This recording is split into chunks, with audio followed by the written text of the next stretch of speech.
everyone, and welcome to the last keynote speech with which we start this last hybrid blended afternoon. My role here is just to give the floor to Professor Maurizio Ascari from the University of Bologna, who will introduce our keynote speaker, Professor Peppino Ortoleva. So please, Maurizio, the screen is yours now. Thank you very much. Thank you. I'm very glad to be here with you. And let me just give you a brief bio blurb, trace a short profile of Professor Ortoleva, who has been full professor in media history at the University of Turin and has authored more than 200 scholarly publications on history, society, and the media, including this short list of monographs. Actually, there are many more. Saggio sui movimenti del 1968, Un ventennio a colori, Media storia, Enciclopedia della radio, Il secolo dei media, Dal sesso al gioco, Miti a bassa intensità. Professor Ortoleva has received a PhD honoris causa in media studies from the University of Paris 2, 21 Assas. He's professor adjunto at the University of Los Andes in Bogotá, and he has curated exhibitions and museums about history, society, and media.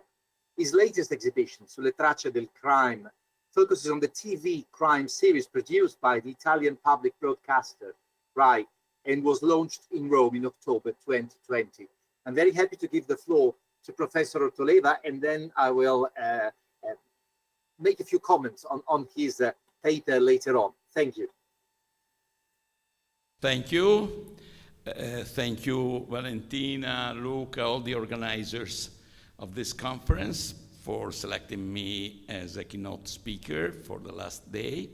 This is a little bit surreal situation of blended in-person and online lecture. So I'll start my lecture and I'll ask our technicians to go on with slides. My subject is the gratification, or the gratifications, we should say, that we get from following a detective story, be it a crime story, if you prefer, be it in a written form or in a audiovisual form, or even in the form of comics. So can we start with the first slide? Next slide, please.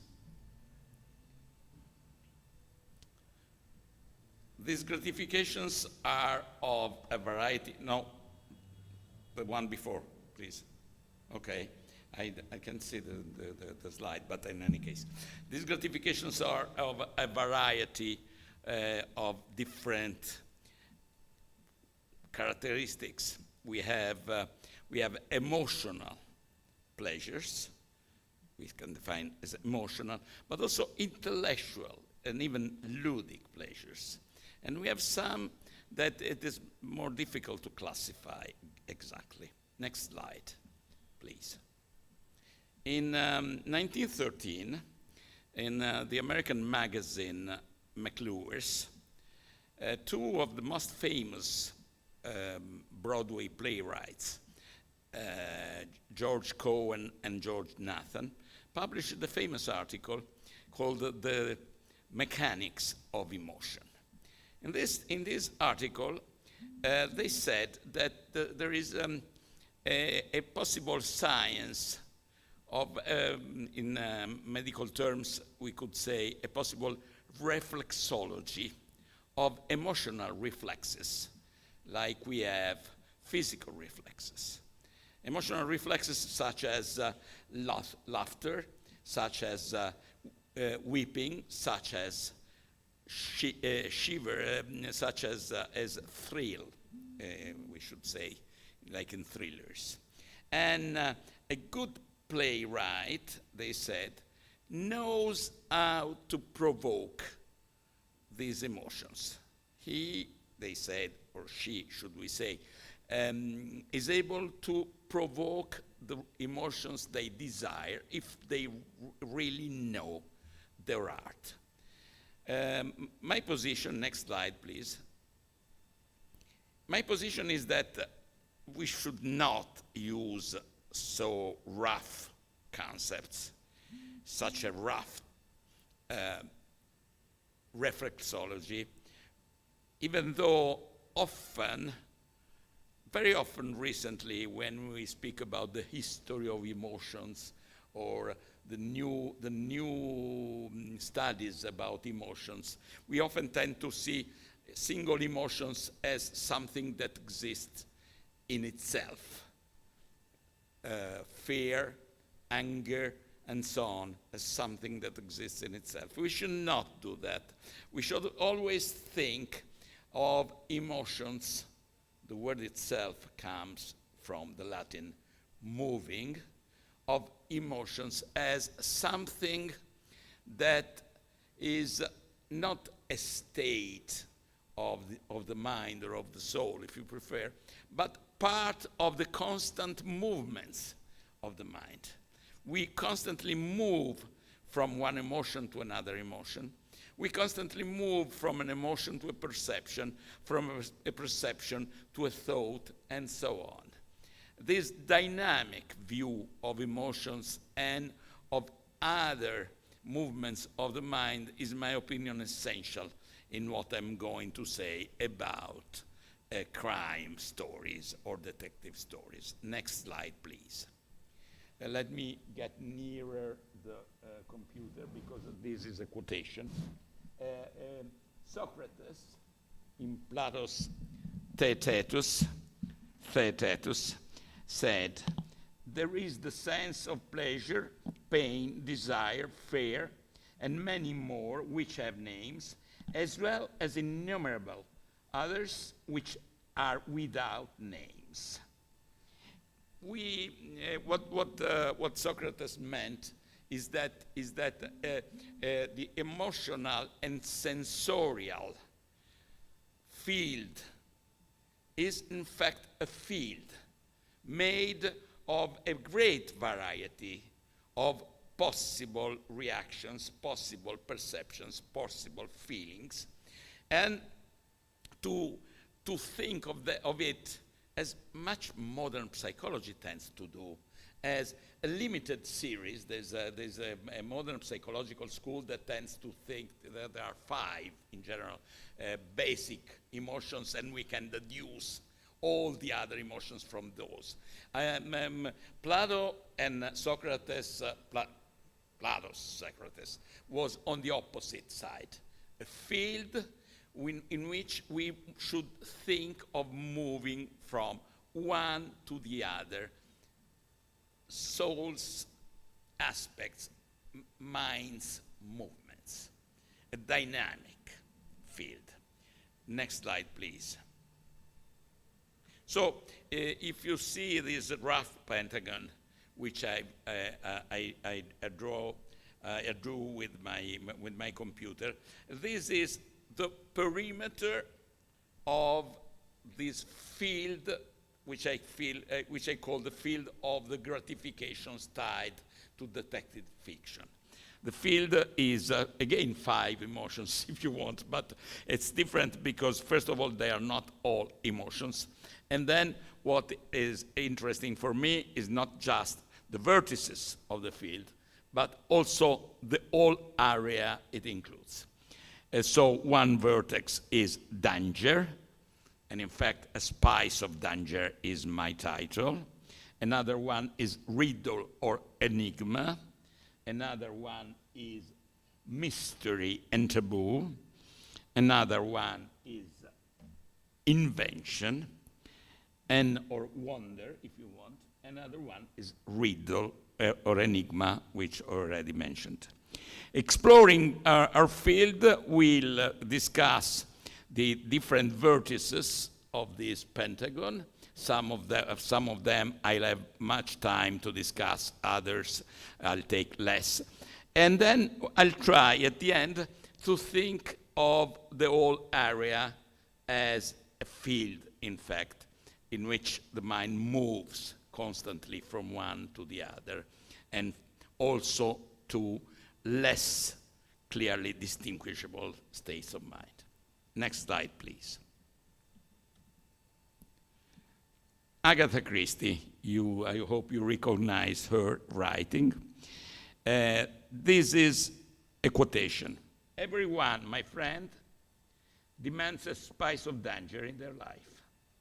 Some get it vicariously, as in bullfights.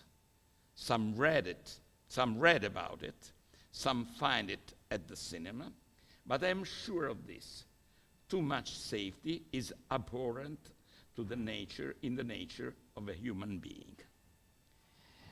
This is, many consider it Agatha Christie's last novel, Curtain, Poirot's last mystery. It's not true. She wrote it during World War II, but she published it 1 year before dying.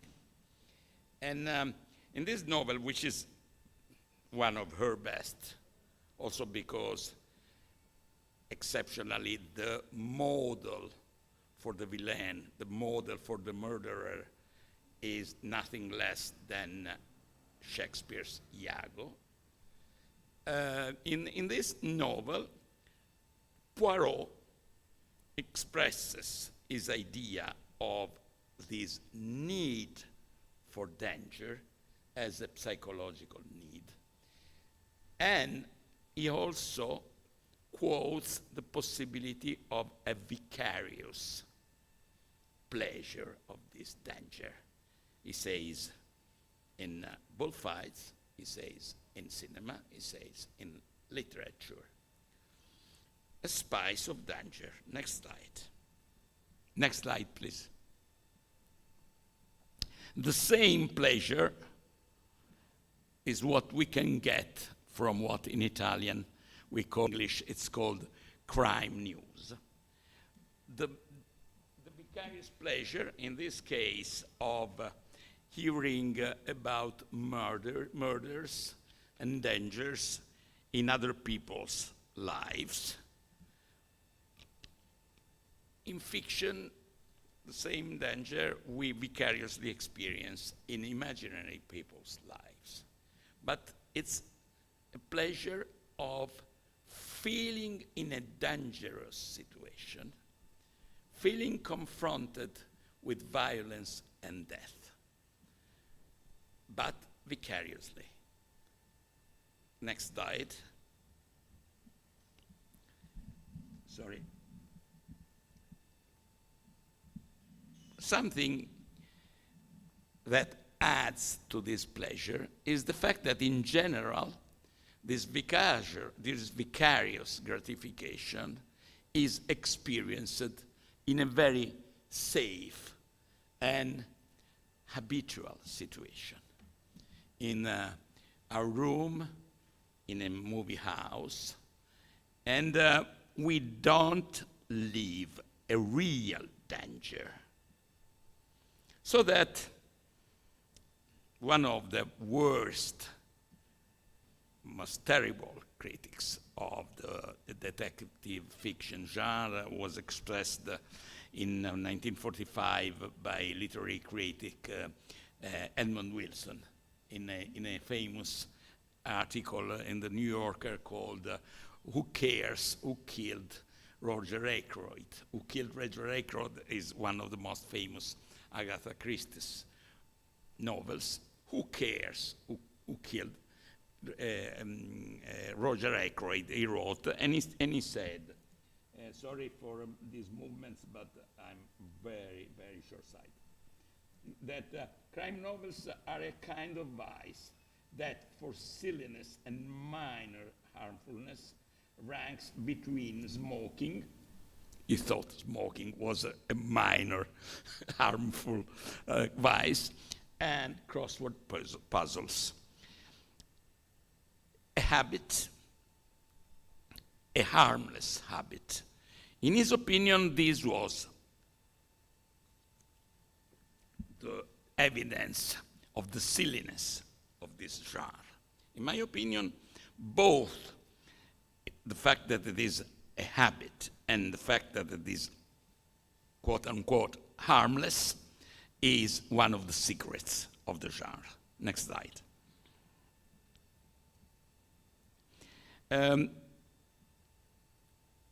There is a strange division of labor between the reader or the spectator of a crime story and what he or she sees in the page or on the screen, or if you want, on the theater. Agatha Christie wrote very famous theater plays. In a text which I consider one of the most important texts about spectacular performing arts, I would say, Le Paradoxe sur la Comédienne by Denis Diderot. Denis Diderot wrote, at the end of the tragedy, the actor is tired, you are sad, because he moved a lot without feeling anything. You felt a lot without moving. I think this is a strategic intuition. The fact that this vicarious experience that Poirot described is an experience that is much more strong emotionally because it is vicarious, because of this division of labor between the stage or the screen or the page and the reader or spectator. We feel very strongly the sensations that we don't live. Next slide. Of course, the crime stories, the detective stories in particular, are not the only genre that is full of danger. If we think of vampire movies, danger is a very important part of them.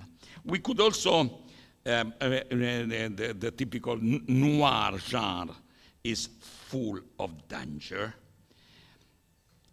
And in fact, there is a recent convergence between classical detective genre and noir, which is a very important part of the history of the genre. What makes the detective genre so interesting from this spice of genre point of view is that the sensation of danger may be less heavy than in a vampire movie or in a noir, but there are a lot of added pleasures and gratifications. Let's go to next slide, please.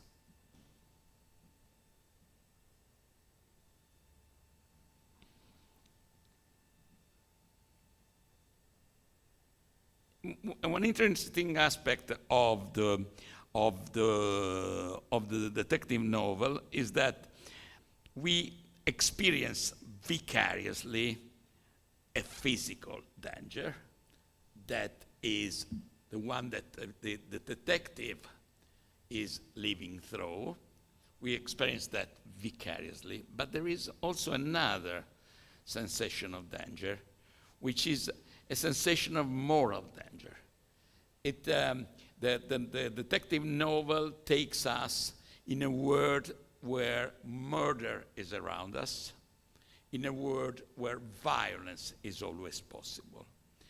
And while the sense of physical danger that we can experience through a detective novel is totally vicarious, the sense of moral danger is never vicarious. We always feel it morally, that is, from an ethical point of view, guilt, the possibility of crime is something that touches us deeply. This is, if you want, the Dostoevskian side of detective genre, which of course only some great writers were totally able to express, but it's always on the side of the genre. Next slide, please. There is another pleasure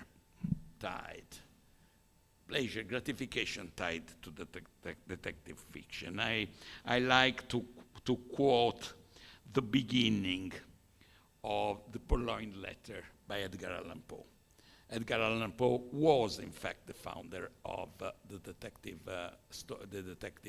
genre, with his 3 Dupin stories, and some say also with another very strange story, which is The Man of the Crowd, but I don't quote that here. I quote the beginning of the 3rd and most mysterious of Dupin stories, the Purloined Letter. There is a game of puzzles, Dupin resumed, which is played on a map. One party requires another to find a given word in a map, and it goes on. At the beginning of The Murders in the Rue Morgue, the first of Dupin's stories, Dupin speaks about how much an investigator has to learn from the game of checkers, as opposed to chess, but this should be a long story. That is a ludic aspect, the possibility of using a ludic metaphor to design one of the most strategic aspects of the genre. That is resolving a riddle, resolving an enigma. In the case of the Purloined Letter, the enigma of where is the letter that nobody is able to find. Next slide, please. The enigma is an important part of the genre in different proportions, if you want, in the different subgenres. The detective is absolutely central to what is called, with a hint of contempt, a whodunit, a story in which the center is who is the murderer. It is less present, but never totally absent, for instance, in so-called hard-boiled stories, which is more of a chase between the detective and the murderer. In many cases, he knows already who is the murderer, but the enigma is how will the story develop. The enigma is always present in different proportions, and also, if you want, in different places of the story. Many scholars who have discussed the genre, including the usually very perceptive Roger Caillois, describe the enigma as the less important, if you want, the more commercial aspect of the genre. The reader or the spectator likes the enigma a little bit, quoting again Edmund Wilson, as people like crossword puzzles, a secondary pleasure. But I totally disagree on this point from Caillois, because in my opinion, the great inventor, the great author of detective stories is, in general, a great inventor of enigmas and inventor of stories. If you want, the narration aspect and the enigma aspect are, in general, strictly intertwined. They depend from each other. And I would like to add a consideration which I consider very important. The force of the great detective story inventor is that of joining invention and discovery. And joining invention with discovery is one of the most important aspects of human mind. And we start doing that when we are very, very young kids. Next slide. Now a long quotation, I'm sorry. In these stories, the hero or the investigator crosses London with something of the loneliness and liberty of a prince in a tale of Elfland. That in the course of that incalculable journey, the casual omnibus assumes the primal colors of a fairy ship. Excuse me, the first that was not there, it was a mistake. The lights of the city begin to glow like innumerable goblin eyes, since they are the guardians of some secret, however crude, which the writer knows and the reader does not. Every twist of the road is like a finger pointing to it. Every fantastic skyline or chimney pots seems wildly and derisively signaling the meaning of the mystery. Can we go to next slide? The author, maybe some of you recognized him from photography in the former slide, is Gilbert Keith Chesterton, and it's a small essay called In Defense of Detective Stories. As many of you know, probably all of you should know, Chesterton was an essayist, but also a detective story writer, and in my opinion, of the first quality. He was the father of Father Brown. Which is the meaning of this quotation?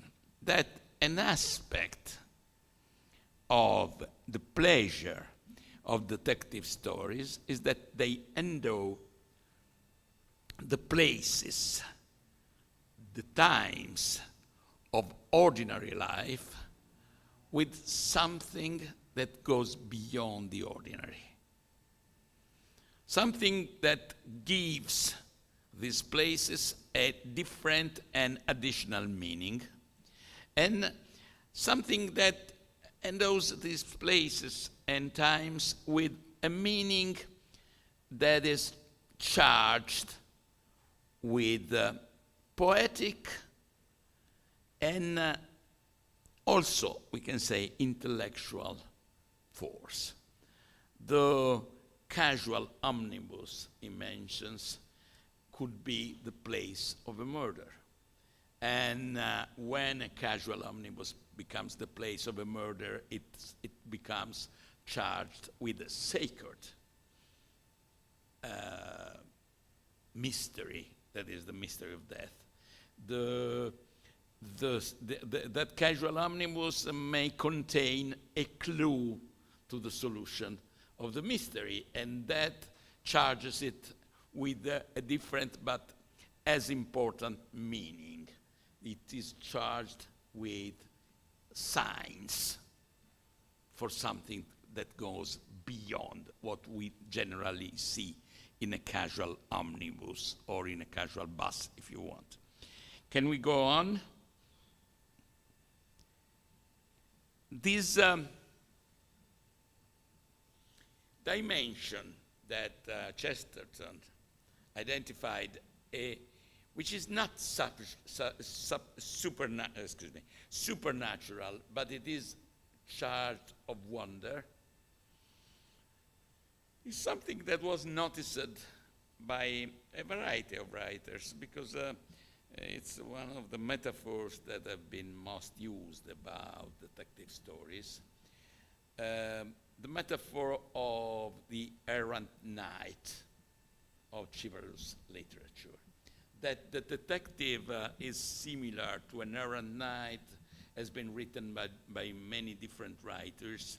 One of them is the Italian Umberto Saba in his collection of aphorisms, which is, in my opinion, one of the best of Italian literature, called Scorciatoia. What makes the detective similar to an errant knight? Here we have the image of Amadis of Gaul, the hero of Don Quixote. a quest, or I would say a double quest. The detective conducts a quest all along the novel or the film or the episode, a quest that should take him or her to resolve the mystery, the enigma, and in that case it's essentially a intellectual quest, if you want. Maybe Dupin, in the second of the famous stories, never moved from his room, and he solved the mystery through the newspapers that his friend took to him all the time. But he may be, or she may be, moving all the time and also risking personally, like, for instance, in hard-boiled stories. And hard-boiled stories are concrete quests. But in both cases, it's a quest like the one of the errant knight, and this adds something to the wonder that Chesterton spoke about. But I want to add something more, that in fact we always have to do with two quests. One is the concrete quest, I have to stop the murderer. The other is a more quixotic quest, I have to stop crime. And while the first quest ends at the end of the novel or of the film or of the episode, the second never ends. This is one of the reasons why there is such a strong tendency to serialize detective stories, like, in fact,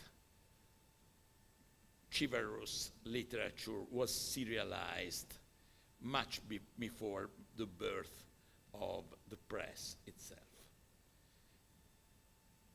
Next slide, please.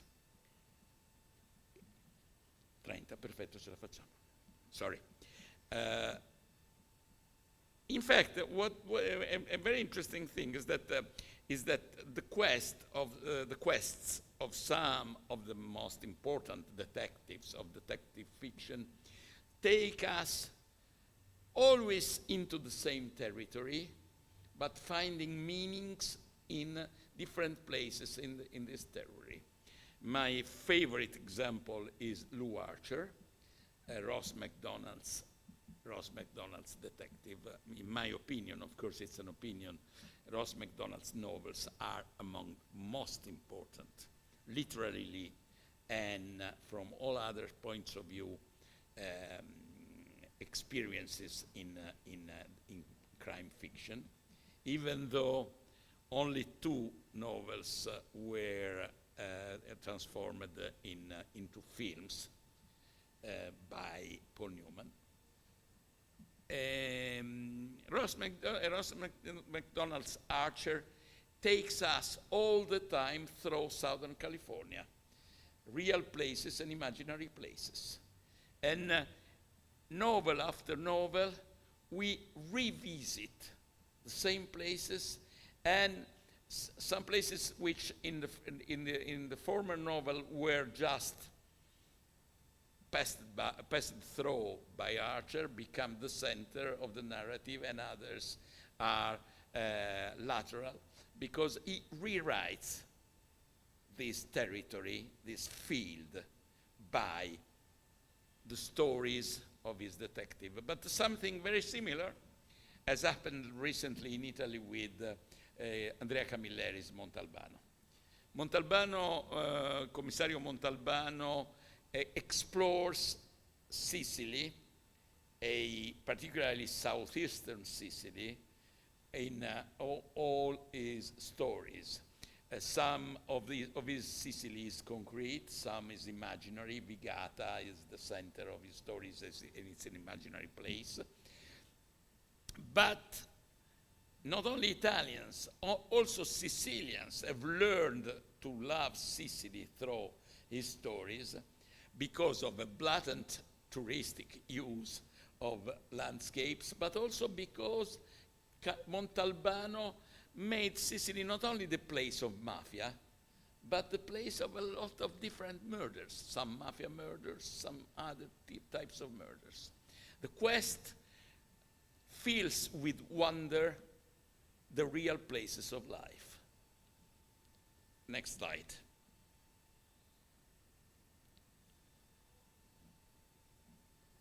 But how many stories do we find in a detective story?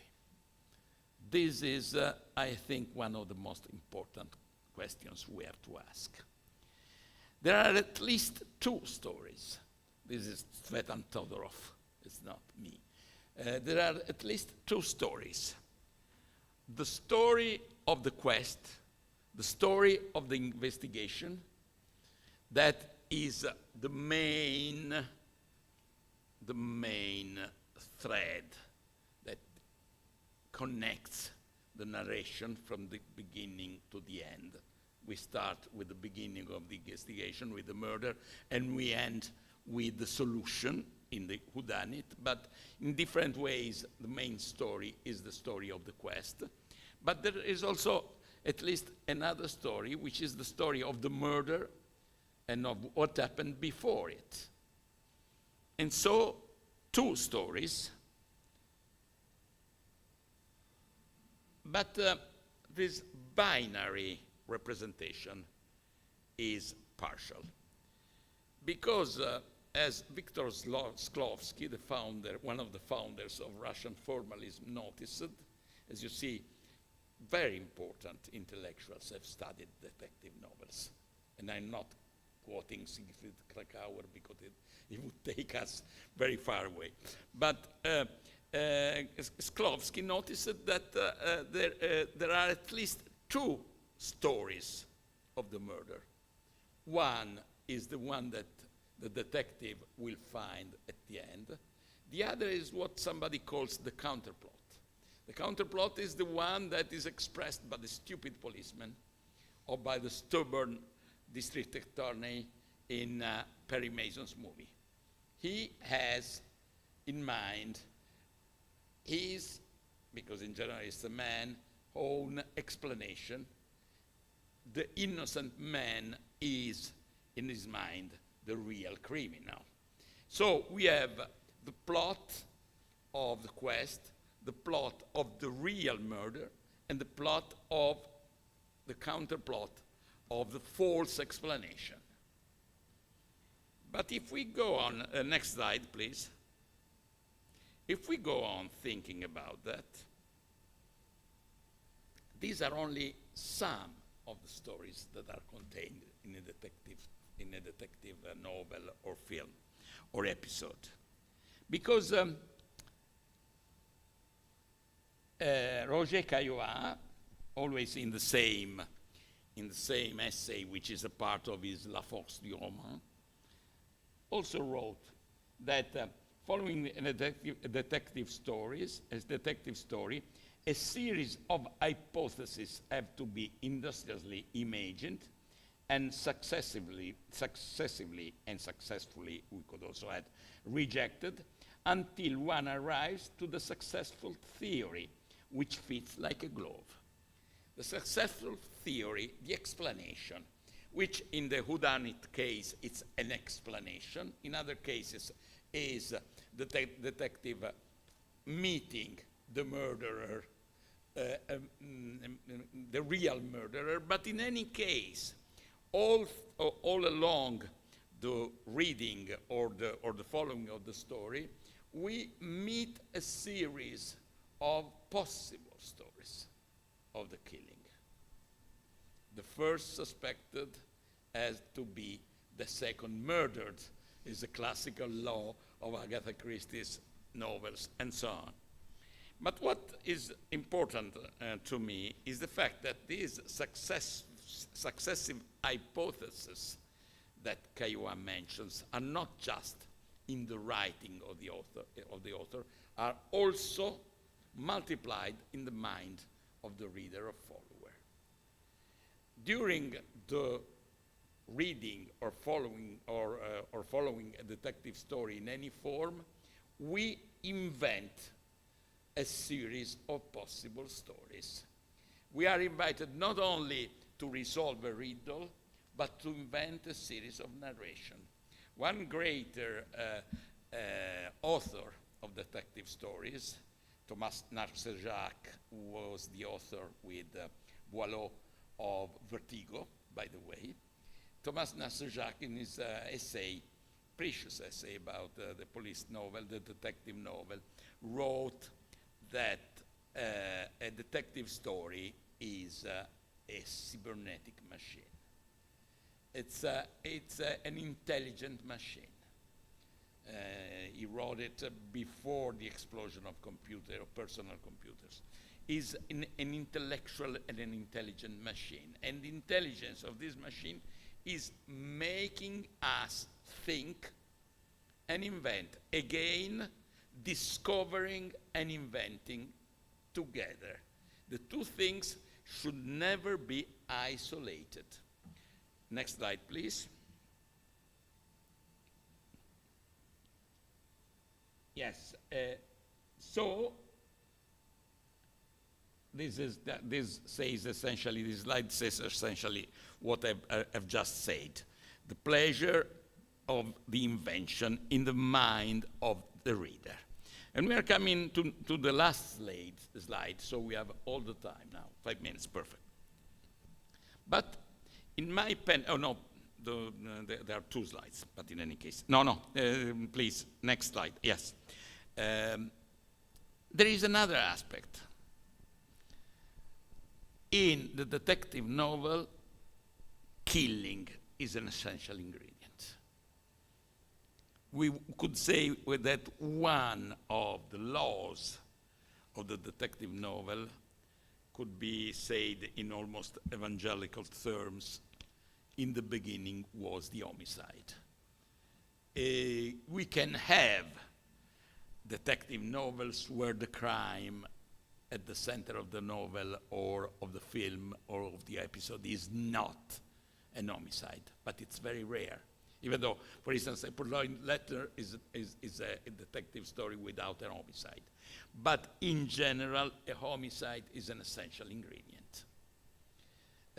Because as I hinted before, the mystery of death is strictly tied to the mystery of who did it.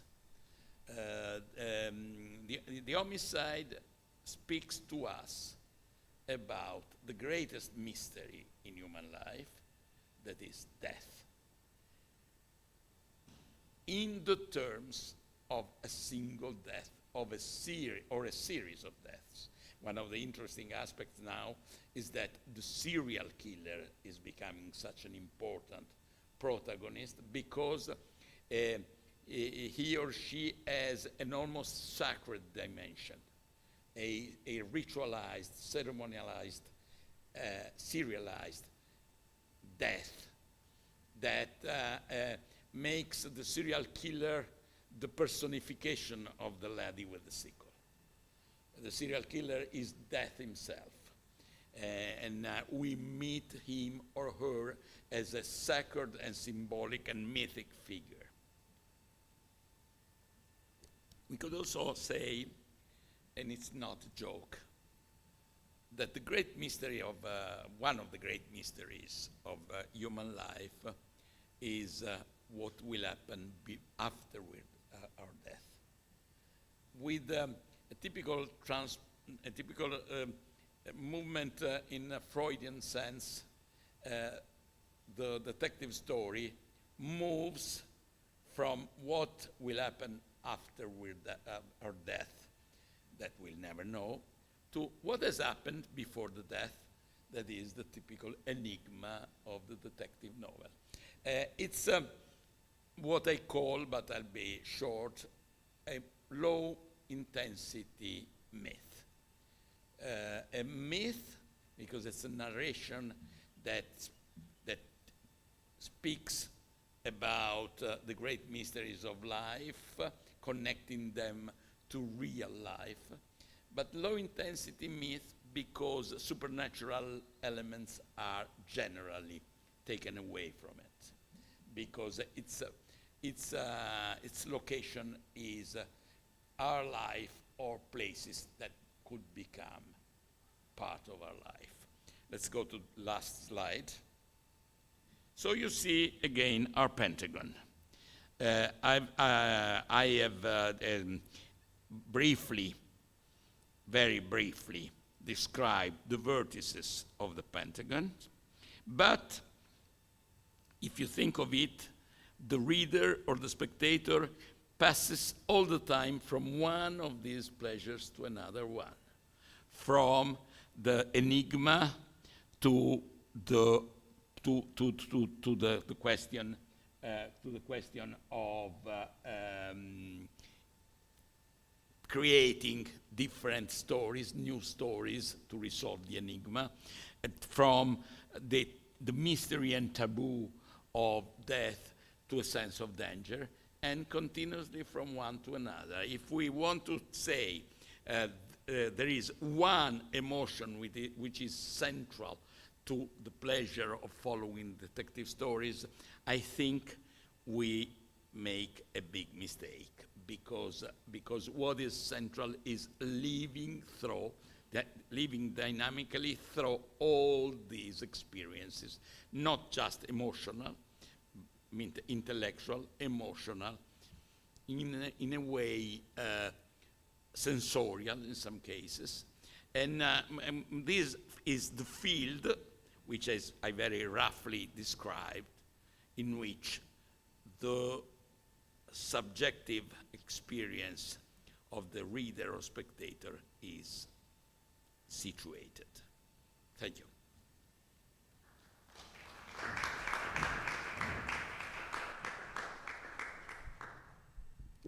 Professor Ortoleva, Peppino, if I may, I mean, this was a great, great talk, and I jotted down plenty of notes. So if you don't mind, I will now read my comments. I mean, what you said is so complex that in order to articulate fully my response, I needed to write it down. And thanks to computer, this has been possible. So I really wish to thank you for treating us to what has proved an utterly pleasurable investigation into the pleasures of detective stories, intended, of course, as a cross-media genre.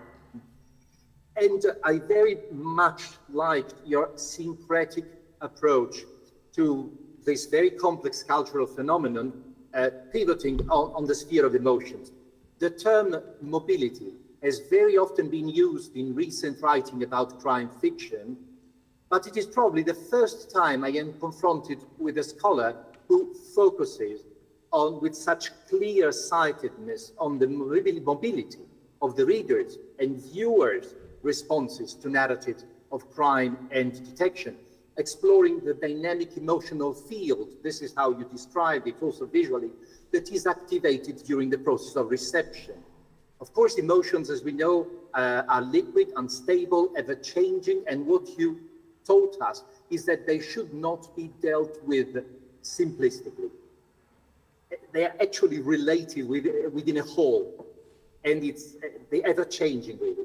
So a parallel, I believe, can be drawn between this variety of emotions and the variety of subgenres that actually coalesce, conflate, combine within a single detective story. This is a very interesting point in my eyes.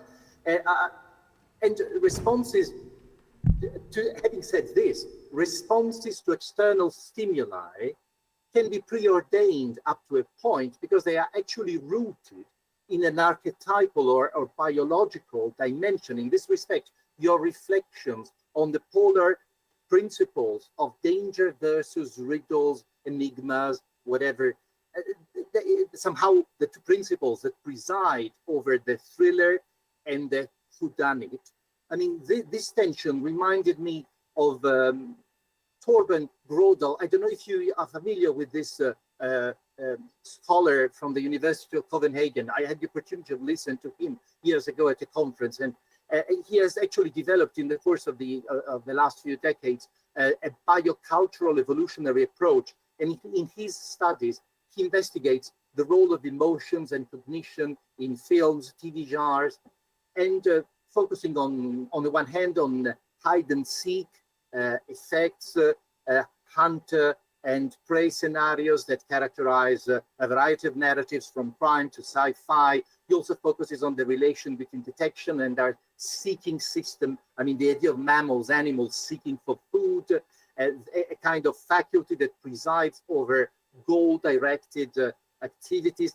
So studying these psychophysical responses is definitely of great relevance, of great importance, for we are aware of the fact that we read and watch narratives of crime and detection with our body, as 19th century sensationalists already knew all too well, actually. Yet, your talk has not circumscribed, the analysis to this dimension.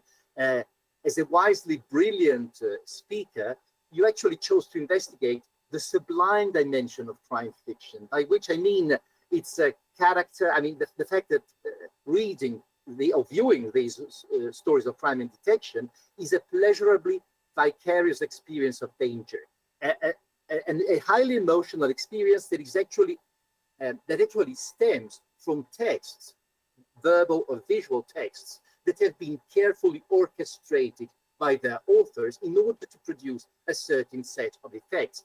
And you have also investigated, very interestingly, some contact zones. For instance, the dimension, you hinted at the dimension of true crime, which is in between reality and fiction. You hinted at the scene of reading, which actually contributes to our enjoyment of crime narratives. And you also hinted at the cross-pollination of genres.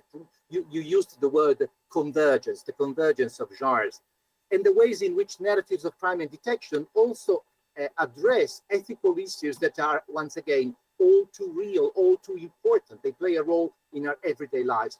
So stories of crime and detection, as you finally claimed, insightfully claimed, they join invention with discovery, and they also ignite or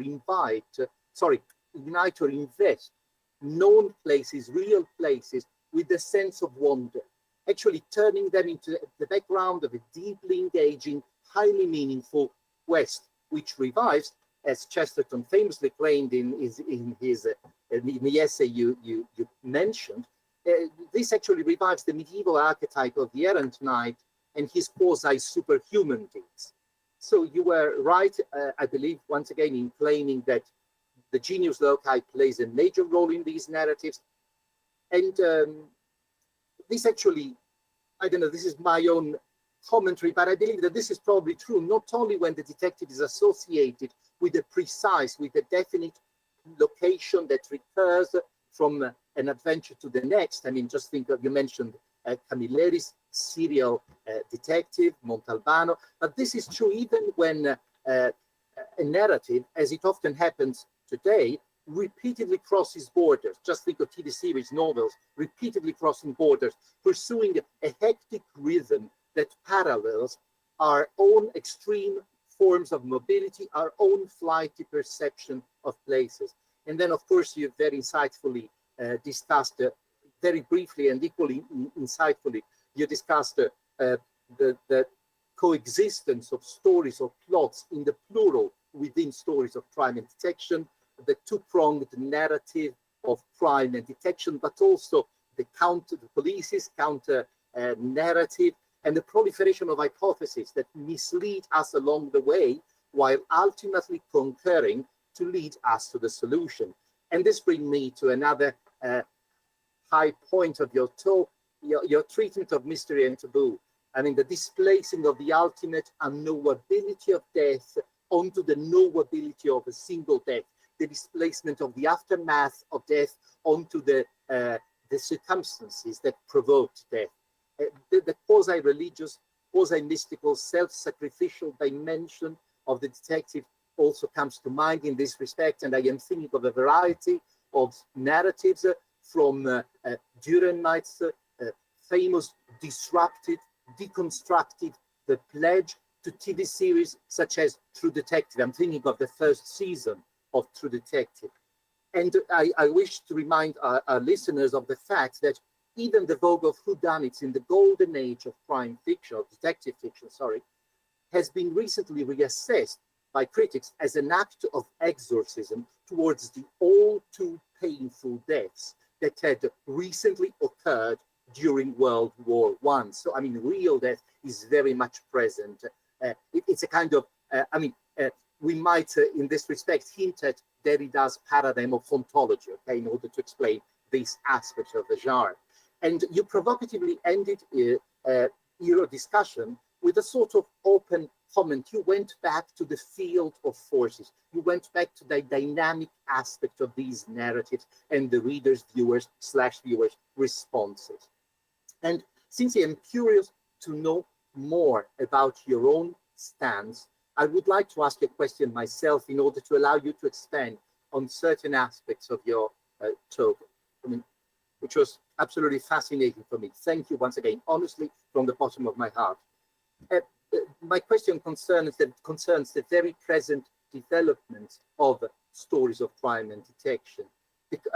As you know, we are today, you're a mass mediologist, you're somebody who is very much aware of the fact that we live in an age of mass genres.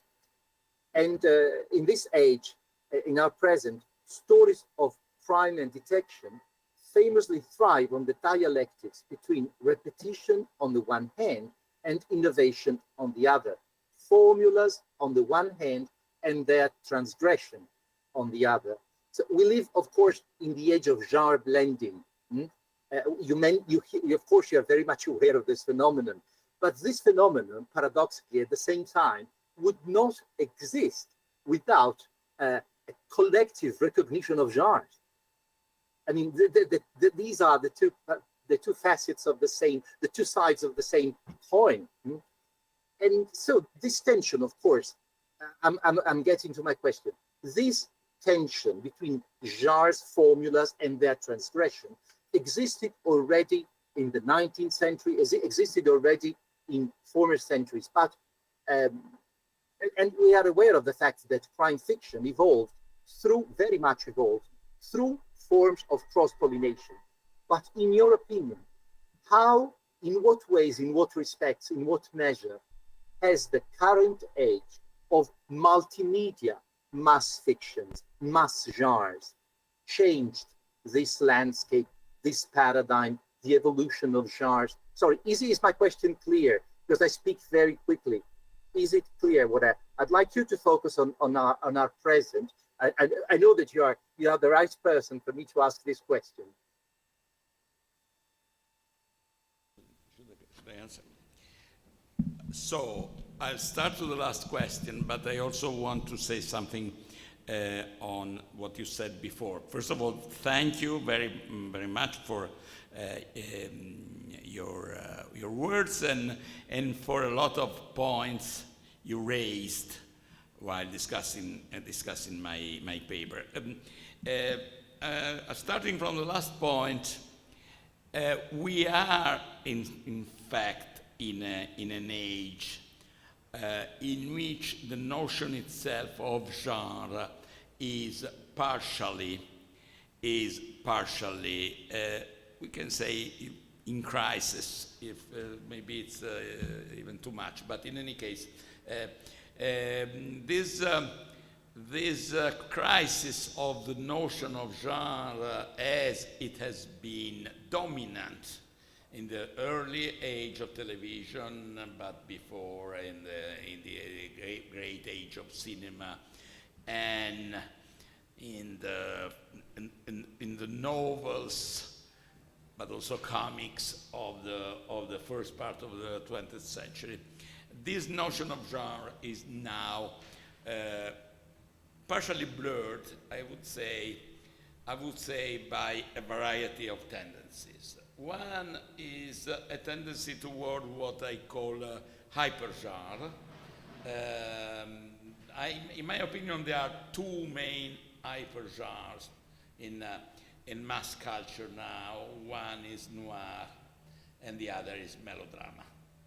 These two big supergenre, hypergenre include a variety of aspects of the classic detective fiction together with other phenomena like gangster movies, for instance. Now it's difficult to distinguish gangster stories, from crime fiction, from Narcos, from crime fiction, and so on. Because there are many reasons for this, including the complexification of the media system, so that in many cases, it's the ways in which a person can live or relive a story that are changing, and this favors. In the last chapter of my book on myths, I very much emphasize this aspect.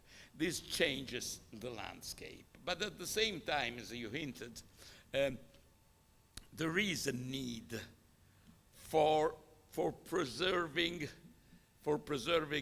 some elements, at least, of what we know as genre, that makes it clearer. The process of hybridization. The process of hybridization is important if we are able to see the borders that are being overcome. In a sense, I would say that there is a liminal aspect in much of the fiction of today. Moving from a classical gangster movie to noir and back, and so on. So detective fiction is still essential. It's still essential because a certain degree of habitual consumption helps to sell it, to enjoy the pleasure of being safe while viewing the death of other people and so on. On the other hand, the possibility of going beyond is also very important. But there is, beside this general tendency to the hybridization of genre, in the specific case of detective fiction, there is another aspect which I consider very important. And it's the fact that in classic detective fiction, the distinction between good and evil, or at least the good ones and the bad ones, had to be pretty clear. I mean, the birth of the hard-boiled genre a little bit blurred the story, very typically in Red Harvest, which is one of the great masterpieces. The detective was not really a detective. The protagonist is addicted on opium and so on, and they start drinking and so on. But in any case, they are the good guys. The detective is the good guy, even though he may do something we don't approve of. But that was true also of Sherlock Holmes with cocaine at the beginning of the Sign of Four. So something bad may exist, but we know who has to win, or who should win and who should lose. Now the hybridization of the detective stories with the big noir hypergenre has made the distinction between bad and good and bad less clear in general in this genre, so that in many cases they become more adventure than detective story in a clear sense. They may be like the pirate fiction we all love, I hope, because I think Treasure Island is probably one of the 5 best novels ever written. So, and we know that Long John Silver was a bad guy, but we love him. There has always been a variety of genre where the bad guy was the hero, but it was not in general the detective fiction. Now the bad guy may be, or the half bad guy may be the hero. That was something that started with the noir, with the Dark Lady in the noir, with the protagonist of the great foundation of the noir, Double Indemnity, and so on. So in these stories, which is noir, the distinction between good and evil are always blurred. And my impression is that the hybridization with noir makes the distinction between good and evil less clear in the detective stories, which does not deny many of the things that I've said, but adds some possible emotions to the whole. And the tendency to hybridization is also a commercial tendency, but I don't want to discuss that. Another thing that I wanted to discuss, you mentioned the studies about the, if you want, primordial instincts or primordial roots of some of these emotions and so on. I'm a little bit diffident toward what people say about primordial experiences because we know too little about them. I think we discussed too little about the roots of these experiences in early infancy. Many of these emotions are rooted in the life of young children. I said something like that about the pleasure of inventing and discovering together, which is something that we start doing with infancy, and which is strategic for the formation of intelligence. But we could say something like that, for instance, with the sense of wonder that Chesterton described. And in fact, I put there a photograph of Chesterton with a child because I wanted to emphasize this aspect. The fact that there is, in many detective stories, something that has to do with fairy tales. And also, for other aspects, riddles. Riddles are one of the great passions of young children.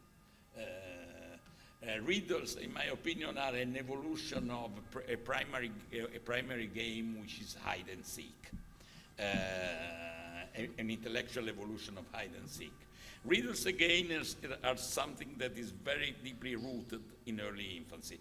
So probably if we did something that goes back to old Freud and also to old Piaget and Vygotsky, working on the personal early infancy roots of all this.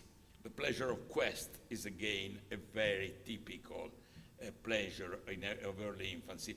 I think we could find something that is easier to prove or disprove than discourses about primordial instincts and so on.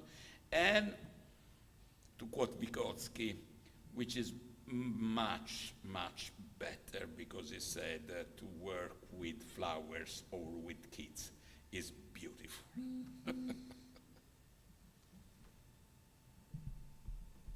Thank you so much. Thank you for all these very interesting comments. I'd like to spend more time talking with you, but I guess that there must be other questions. Thanks. Thank you very much. It has been a pleasure to meet you. Okay, yes, I think there is, yeah, I see our colleague from the University of Bucharest, that is member of the tech project, and so I hope you can hear me, and please, Caius, if you want to speak. We cannot hear you.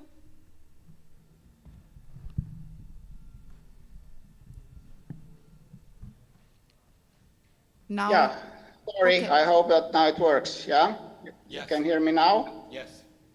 Valentina? Yeah. Yes, thank you. Okay, so thank you very much, Professor.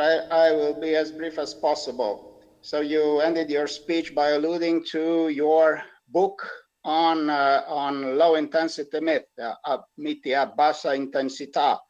And I wonder, did it occur to you doing your research and reflection on crime fiction also to connect it to your work on sulla viltà, on cowardice? Because my perception is that it can be connected in many ways with the topic of cowardice as a social and cultural phenomenon, as you so persuasively and profoundly described it.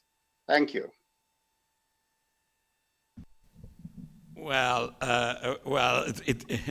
I mean, and I don't know how many in the audience know that my most recent book is about cowardice. It is a book that is dedicated to this great mystery that is central to human life, that everybody has part of cowardice in his or her personal history, and this is Kierkegaard who first said it so clearly, and at the same time, viltà, cowardice, is something that we all should avoid. My book, I'll try to be short because it would take me very, very, very long time. But my book ends with a very strong plea for the idea of personal responsibility. Personal responsibility is something that is threatened by many sides, from many sides in our culture, from neurosciences that make us sort of victims of our neuro waves, from the idea that every culture has its own ethics, and so every culture has its own idea of guilt and so on. I think that we could not even think, for instance, of the human rights if we don't think of personal responsibility. This is just an example. In fact, one of the big themes of the detective genre is responsibility.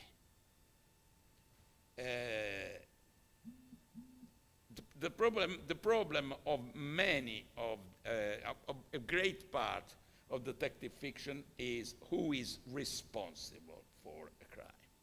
Now, I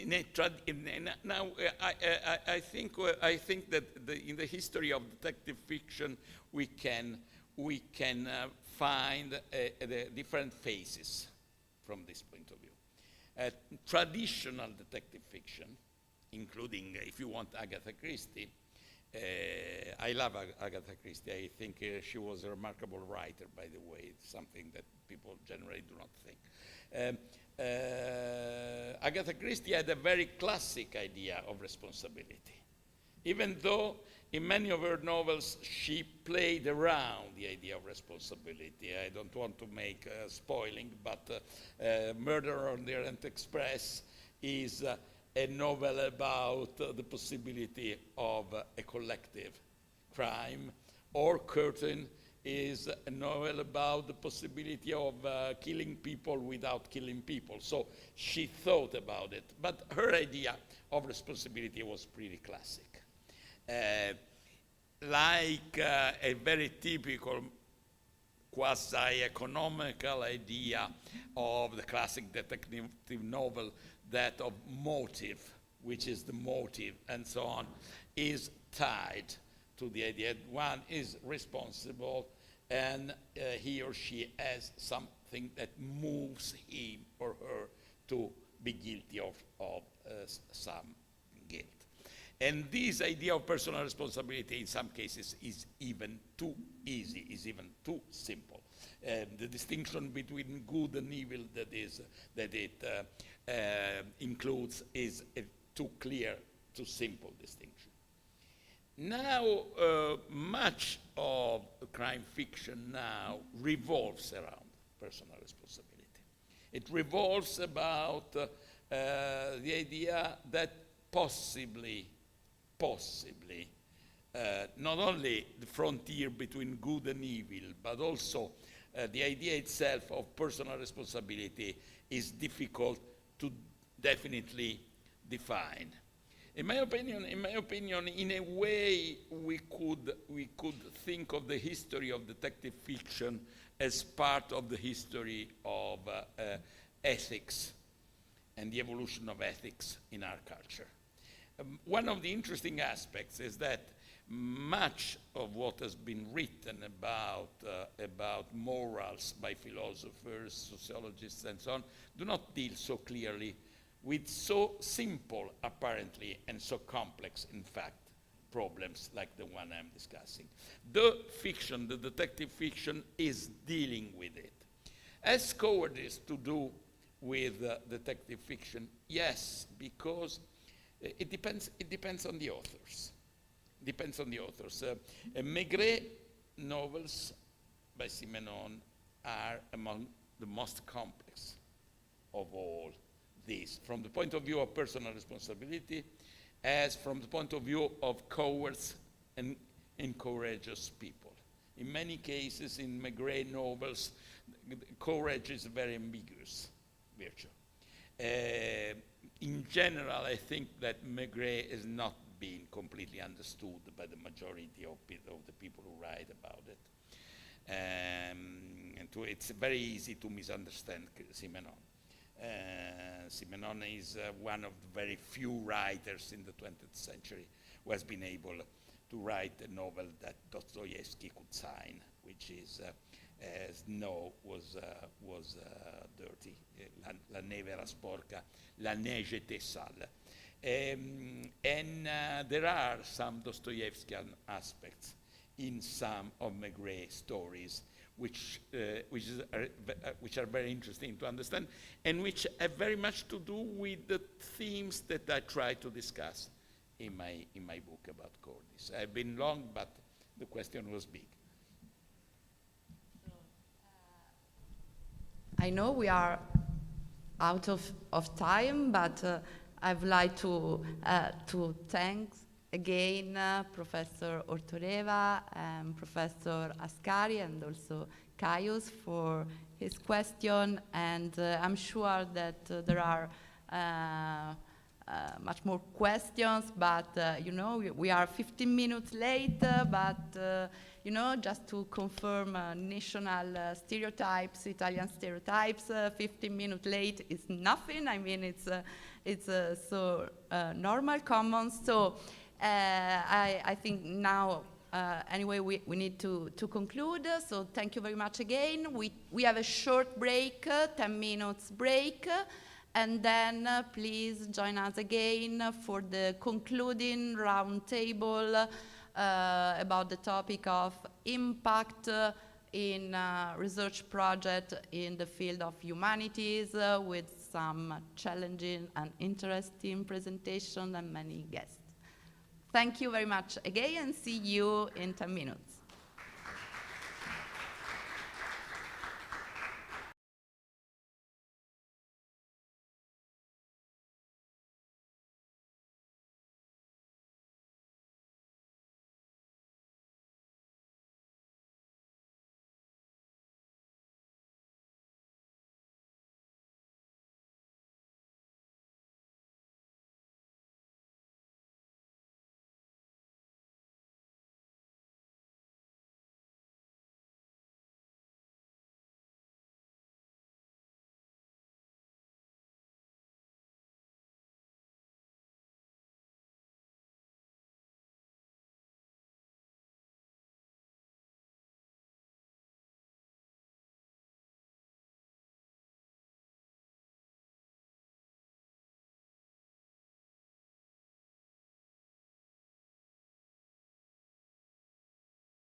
Okay, good afternoon to everybody and welcome to this concluding roundtable that comes after 3 full days of conference. It's nice to use this moment to talk not about this project, the DETECT project that organized and presented its results in this conference, but also to talk about other projects, past projects, present projects, and future projects with a lot of prominent scholars. As you know, this concluding roundtable has the title Research Impact in the Humanities, New Directions, which is kind of an ambitious title, a bit frightening, but also challenging title. We are here, some people here at Link Campus University in Rome, some other people at their homes, connected online, as most of the audience. We will try to make that work if possible. We have a bit of a strict timings because after us there will be the Screenwriting Award ceremony, which is approaching, so I will just be the presenter, the chair of this discussion. I will follow more or less the order that you find on the program, and as agreed with the speakers, we will make a couple of rounds. In the first round, I ask the speakers to focus on the research project that they led, or they lead, or they are leading, or the research roles they have, presenting some operational strategies for impact that have been applied and maybe some results. I will present one after the other, the speakers, leaving then space for this first round, and then we will get back to a second round. So let me start with Monica Dall'Asta. I will have also quite longer bio notes, also because they are here because of their work or their research, and so it's important to present them as scholars, as principal investigators, and so on. Monica Dall'Asta is full professor of film and media studies at the University of Bologna. Her work has been developing at the intersection of several lines of research, ranging from the history of seriality in film and television to the history of film theories, from feminist film history to the study of transnational circulation of popular media and transmedial culture. She's the author of a volume about early film seriality, Trame Spezzate, the editor of the first collection about women's work in the Italian film industry during the silent period, Non Solo Dive. She coordinates with Jane Gaines and Radha Vatsal the Women Film Pioneers project based at Columbia University. And of course, we are here at the DETECT conference. She's the coordinator of DETECT, Detecting Transcultural Identity in European Popular Crime Narratives, this large collaborative project funded, as you all know, by the European Commission in the frame of Horizon 2020 program. So the floor is yours, Monica. Yes, thank you, Luca. So to begin, I would like to talk a little bit about the pressure that we are experiencing every time that we submit a research project to demonstrate its impact value. And because this is no doubt the most difficult thing, I think, that you have to deal with when writing a proposal. And this is true not only for us scholars in the humanities. There is in fact quite a bit of a debate about the constraints posed by this increasing pressure to produce short-term verifiable impact results, also in the fields of hard science disciplines, especially with regard to the so-called basic research. For example, the president of the ERC, the European Research Council, Professor Jean-Pierre Bourguignon, has recently declared that the complex and in many regards tortuous ways in which science relates with progress is unfortunately still very poorly understood. And he also says researchers should do a much better job at explaining how science works. For scientific results are not so easily predictable, and errors and false paths are inevitably met in the collective journey toward a better world and a better society. At the same time, it is obviously understandable and I think ethically incontrovertible that public institutions want to fund projects that may at least offer a credible prospect of achieving a societal impact. Within the TEC, we did our best to build convincing motivations for the project's possible impact, and I'm speaking in the plural here because this project has been written cooperatively by me and Federico Pagello since the beginning.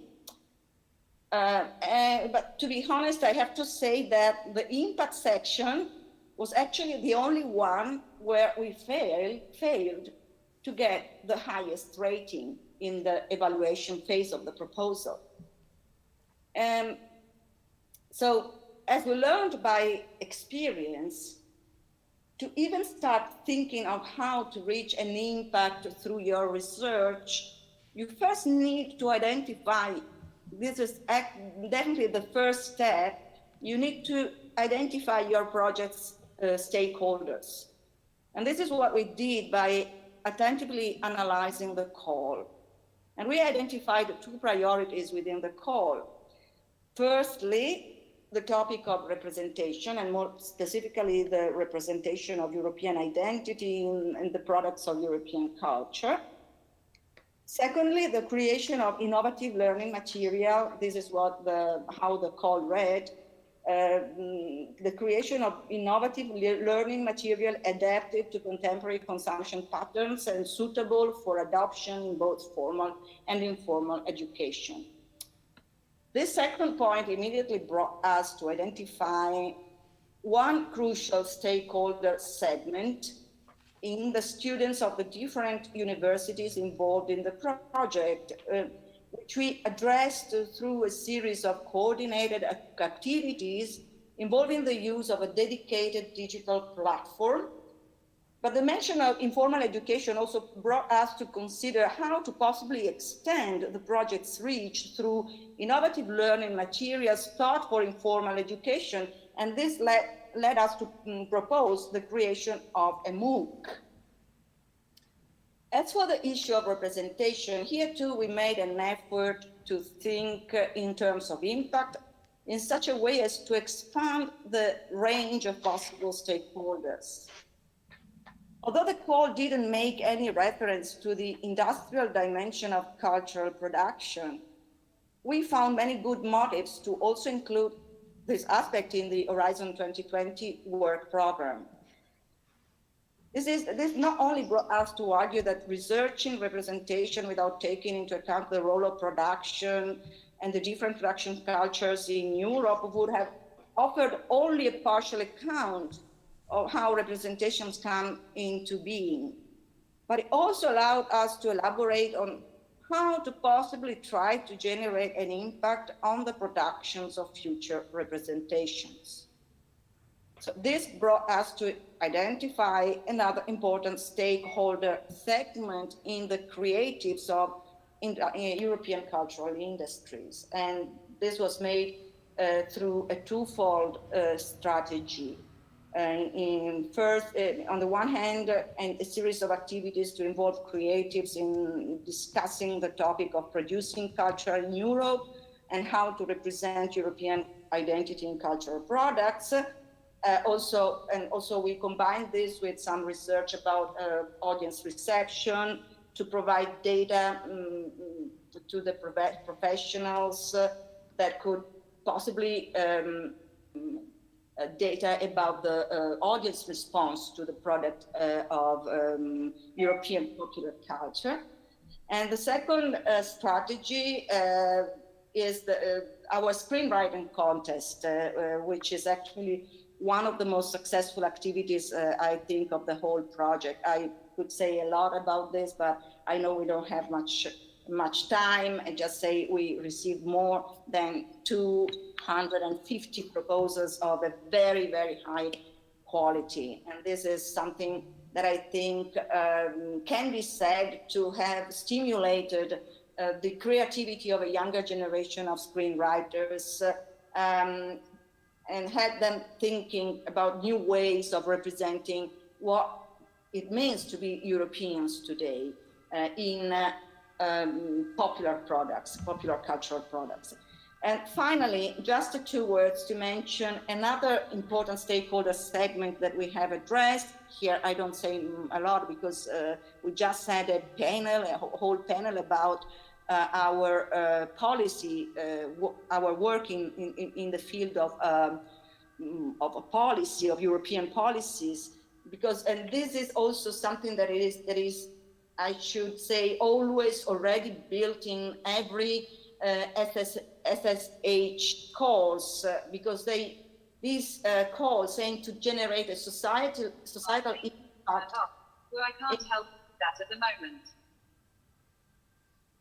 Sorry. You can These continue. calls aim to generate a societal impact in terms of measures to support the move towards a more inclusive, innovative, and reflective societies. So they actually rely on the work, and this is obviously the segment represented by the policymakers, who really rely on the fundings of EU-funded research to elaborate these kind of legal and political measures. So I don't add anything more, but this was just to give you a few points about what guided us in the elaboration of the project. Thank you very much, Monica, for this first round on the DETECT project. Let's move to another protagonist of the DETECT project, which is Valentina. Valentina Re is a full professor of film and media studies at Link Campus, University of Rome, here where we are at the moment, at least some of us. She has been assistant professor at Ca' Foscari University of Venice. She got her PhD in film and theater studies at the University of Bologna. She's researching on film, media and literary theory, media production, distribution and consumption, film analysis and television studies.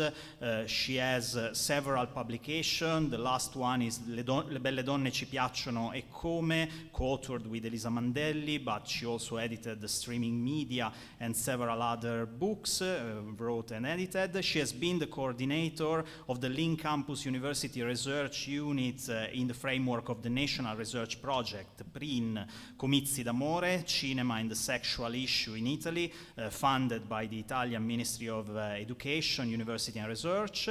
She has been the principal investigator of the research project Framing Digital Piracy, funded by Ca' Foscari University of Venice, and of course, among many other things, she's in charge of all the dissemination of the DETECT project as a work package leader and communication manager.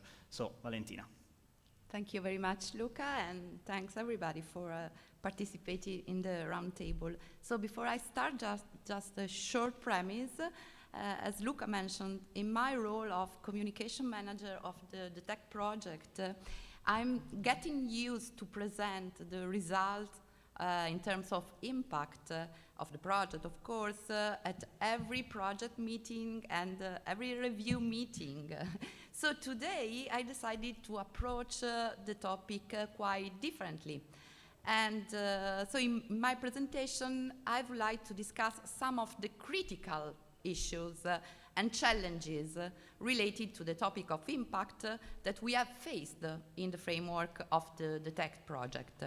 And in this respect, let me specify that I will define impact as a set of communication activities, dissemination activities, and public engagement activities addressed to specific target groups. Next slide.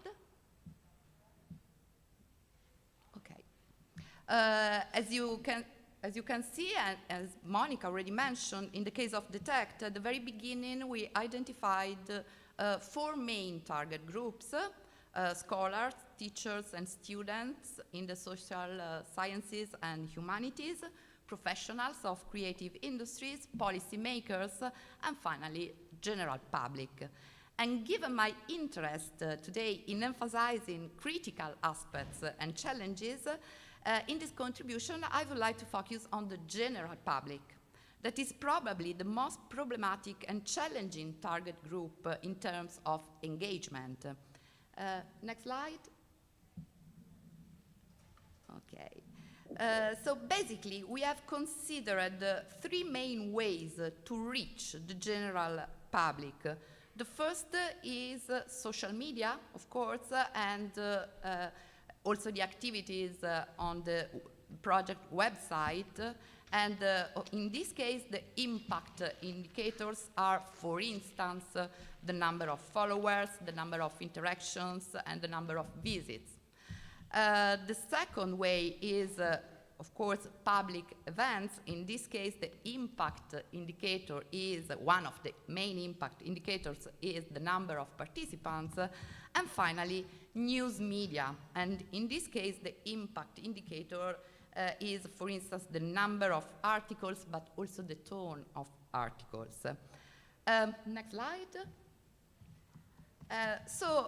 Today there are 5 main points I would like to stress that I conceive as, let me say, 5 provocations that I would like to offer to foster the discussion. And next slide. So my first provocation is, this is the title, Cultural Biases and Overloading. So as researchers, we tend to consider our work concluded as soon as the article or the research report is out. So the idea is my research is there, sooner or later people will find it. And after the intellectual effort, it is difficult or perhaps unattractive for researchers to spend additional time promoting their research to make it discoverable rather than only accessible. And the same is true for public events. Organizing an event is already a lot of work, and we often cannot devote as much time to promoting it as we would like. Additionally, researchers are often too loaded with teaching and also administrative commitments to devote time to dissemination, and after that, more time to report on their dissemination activities. So my first question is, how can we make dissemination and promotion more interesting and attractive for researchers? Next slide. Well, my second provocation is titled A Global Communication Strategy. As you may know, the DETECT network is composed of 18 partners in 10 different countries. This means that every communication strategies, in order to be adequate, representative, and effective, should be elaborated by an international team of experts able to localize every content in order to maximize its diffusion. So my questions in this case are, how is it possible to create such a team, and how can the international communication of the project interact with the communication activities of every national partner? Next slide. Okay, my third provocation, titled No Best Practices and KPIs, meaning key performance indicators. Although the European Union is very, we need to say this, very demanding in terms of impact, and there are many guides with general instructions and tips, it is very difficult to identify best practices from which we can learn.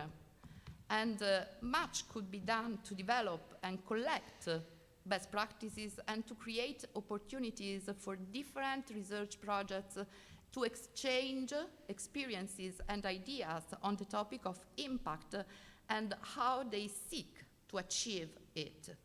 And this is especially true for the issue of KPIs, since as far as I know, of course, there are no benchmarks or statistics to help projects set realistic goals.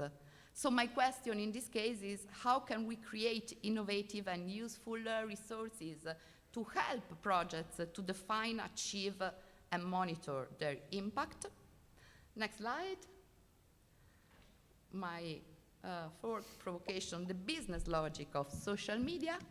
So, as you know, being on social media is now a compulsory choice for European projects, but if this presence is to become visibility and through public involvement, it is necessary to accept the economic logic of social media. Social media as environments of spontaneous bottom-up participation are now just, I would say, a myth of the past. So my questions are, do we all agree on this? Are we willing to transfer resources, including financial resources, to large global media companies? And my last point, last provocation. Perfect. So news media and academic crime does not pay. Although crime narratives, that is the topic at the core of the project, the tech project, have a strong potential as concerns the dissemination of results among non-academic audiences, we need to consider that the scholarly output is central to what we do, or in other words, the scholarly approach is always part of the content. And this makes content more difficult to be communicated on general news media, and we really struggle to get some media coverage. So my last question, my conclusion is, how can we learn to transform academic research into newsworthiness? And finally, do we need to learn this? Thank you very much. Thank you very much, Valentina, for not just telling your experience along the project, but also for distilling this experience into very useful provocations that will be, I guess, food for discussion. Let's move with the next speaker, now no longer strictly detect-related people, but let's have a look also at the other projects and other activity and other kinds of impact. We will go in following the program in alphabetical order, and we will start with Francesco Pitasio, which is also here at Link Campus University in Rome. He's full professor of film studies at the University of Udine, where he acts as coordinator of the research of the Department of Humanities and Cultural Heritage. He's part of the editorial board of Nexus, European Journal of Media Studies. He has edited several collections and special issues, wrote a lot of books, the more recent ones, Attore Divo, Il Cinema Neorealista, and Neorealist Film Culture. Is the principal investigator of the European Union HERA-funded project Victory, Visual Culture of Trauma, Obliteration and Reconstruction in Post-World War II Europe, a collaborative research project of Goethe Institute Frankfurt in Germany, University of Udine in Italy, Academy of Sciences of the Czech Republic, and Université Panthéon-Sorbonne in France. Is the principal investigator as well of the national-funded PRIN project F-Actor, forms of contemporary media professional acting, training, recruitment and management, social discourses in Italy, together with the Università di Bologna, Università di Roma La Sapienza, Università degli Studi di Torino. So, Francesco, the floor is yours. Thank you. Too many projects. Yeah, that's enough, I would say.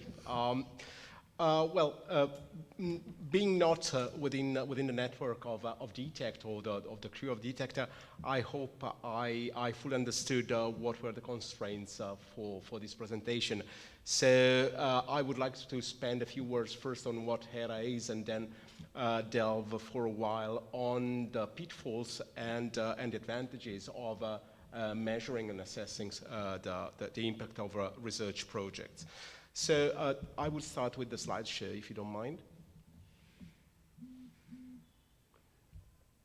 All right, so the first slide. What is HERA? HERA is quite a peculiar, la seconda slide, yeah.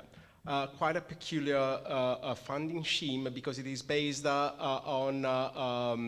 it is devoted exclusively to humanities within the European research area, and it is made out of a consortium of 26 national funding bodies, whose participation nonetheless is not consistent. So sometimes some nations do take part into HERA, sometimes they do not, which makes the geography or the geopolitics related to the HERA funding scheme quite blurred.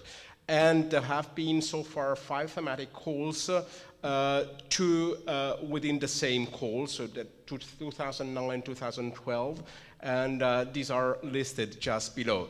The very 2 last ones, that is uses of the past and public spaces, I'm glad to say that have been also have been involving also my department. So in the uses of the past, we had a research project which involved art historians on the use of art heritage during warfare on the European soil, and public spaces is the one I'm involved in with the Victory project, which I'm going to talk to you about in a while. What are the chief tasks of HERA? So the impact of HERA is not considered or measured just as regards research, or as Monica and Valentina pinpointed, economic and societal impact, but also in terms of research practices. So the main task of HERA, one of the main tasks of HERA, has been producing knowledge exchange and the articulation of the impact within the national funding bodies in order to foster a shared research culture within the European Union. Furthermore, there is, as most of the European funding schemes, an idea of bringing together or tightening up the bonds within the European Union countries. So basically integrating the EU 15 and the EU 13 countries. And finally, there is a more general task, that is establishing a HERA brand in Europe on behalf of humanities, somehow branding humanities-related research in Europe with the HERA brand.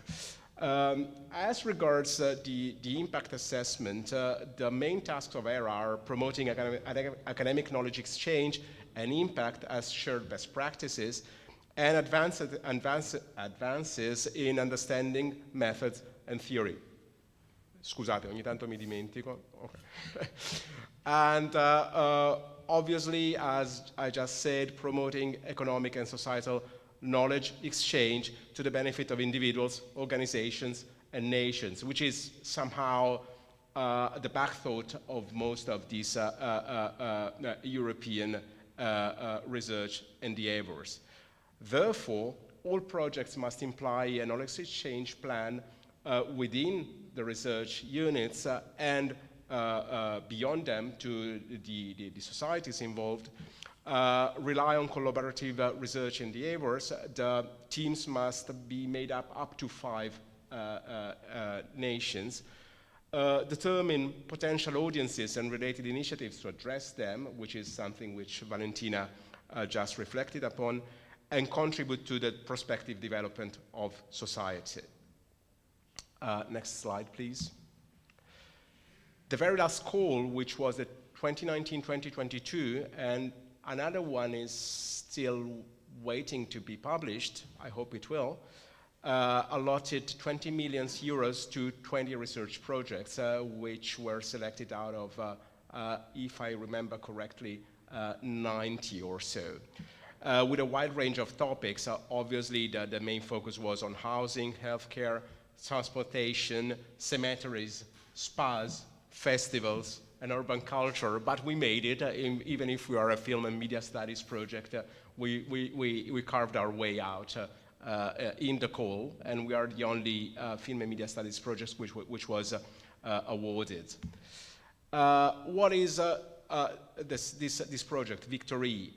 Victory is the acronym for Visual Culture of Trauma, obliteration and reconstruction in post-World War II Europe. And the basic assumptions or what we are working on is how did nonfiction cinema depict the trauma warfare produced, contribute at molding national and European collective memories, and support the endeavor of post-World War II reconstruction. What can we learn from a comparative approach to this body of works, which so far has not been performed, at least to my knowledge, or to our knowledge, and how can nonfiction film heritage contribute to a deeper understanding of the European past in a twofold meaning. That is, the role media play in conveying representations of the past, so how can media nurture and foster historical thinking, and the way media formats and agenda shaped such representations, so a media literacy approach. Obviously, the branch on historical thinking, public history, and media literacy branch both address contemporary issues and aim at producing an impact on societal knowledge. So, and finally, how can film and media studies contribute a deeper awareness of shared European history and identity? And as just Luca said, this project brings together the Academia Vied of the Czech Republic, the Goethe Universität in Germany. No, indietro. Yeah. The Université Panthéon-Sorbonne and my university, Università degli Studi di Udine. Scusa, Massimiliano. But together with that, and as a crucial issue in terms of impact, the project also implies 4 associated partners. So each unit has an associated partner, which are, for the Czech Republic, the Národní filmový archiv, the National Film Archive; for the German unit, the Deutsches Filminstitut Filmmuseum; for the Italian unit, the Archivio Nazionale Cinema Impresa of Ivrea; and as a sort of umbrella organization and associated partner, the Association des Cinémathèques Européennes. Plus, we are bringing in the Centre National de Cinématographie in France. Next slide, please. So, just to briefly summarize, I will make it shorter than the notes here. The project has a threefold goal or task in order to increase its impact. First, obviously, the core issue is the research, which means establishing and index the database of nonfiction films about war destruction and post-war reconstruction, and inquiring into the role film studies, memory and trauma studies, visual studies, oral history, public history, and media literacy hold in understanding and conveying this body of works. And finally, in terms of research, but also of dissemination, restoring and or digitizing nonfiction film heritage, which we are doing either in-house within our lab premises at Udine, or we outsource it. Secondly, teaching, we are creating a digital toolkit to nurture historical thinking and media literacy by focusing on nonfiction film heritage. And this will be incorporated into the EU-funded web portal historiana.eu. So far, and this I must say to my astonishment, Historiana did not imply, whether there were many photographic or visual sources, did not imply audiovisual sources. So we are somehow, I hate the word, but path-breaking in that respect.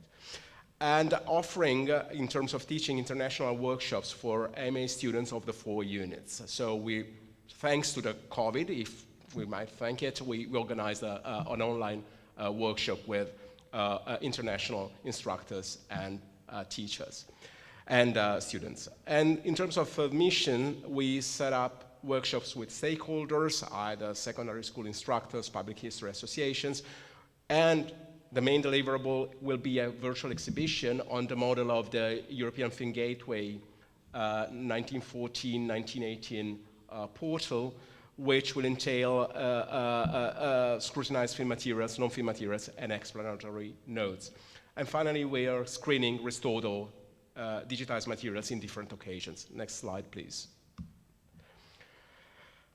Again, in terms of dissemination strategies, we are obviously organizing conferences. The two so far organized were Eyewitnessing the Past in November 2020, virtually in Gorizia in Italy, and Migrating Archives of Reality, which just happened in May 2021 in Prague, again virtually.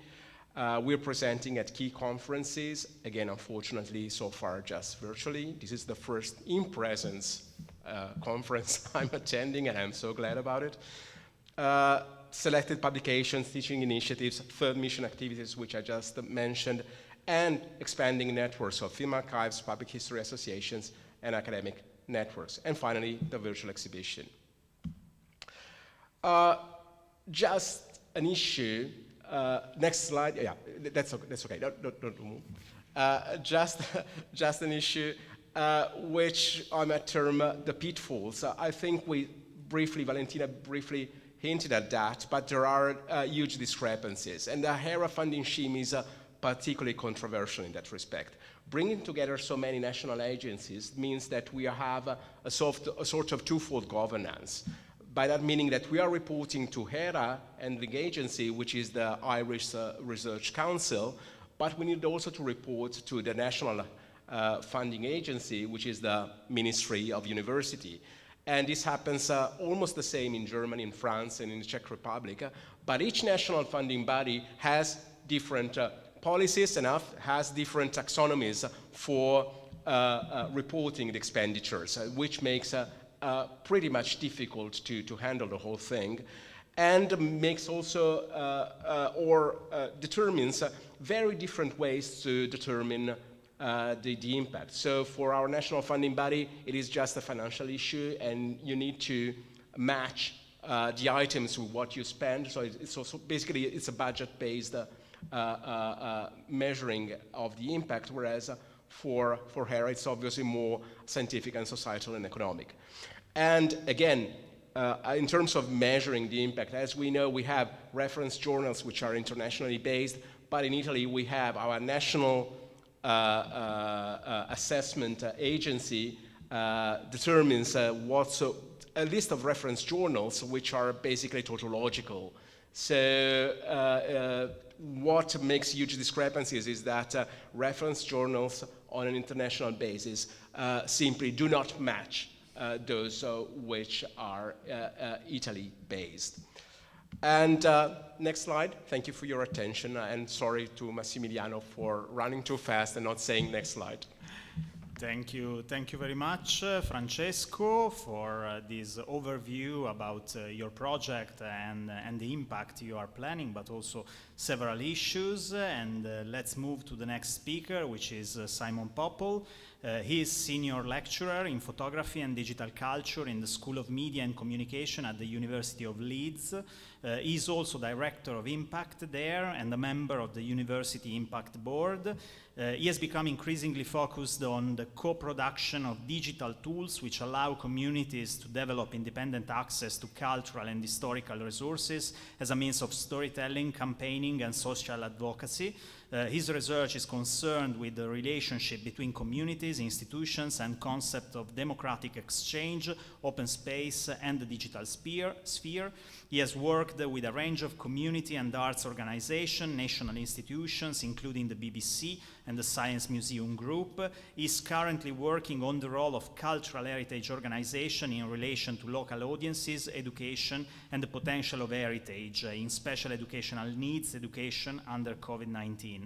He has expertise in working with communities on archival and museological projects, digital storytelling, and in co-production and participatory art. So exactly the profile we need at a round table on impact. So Simon, the digital floor is yours.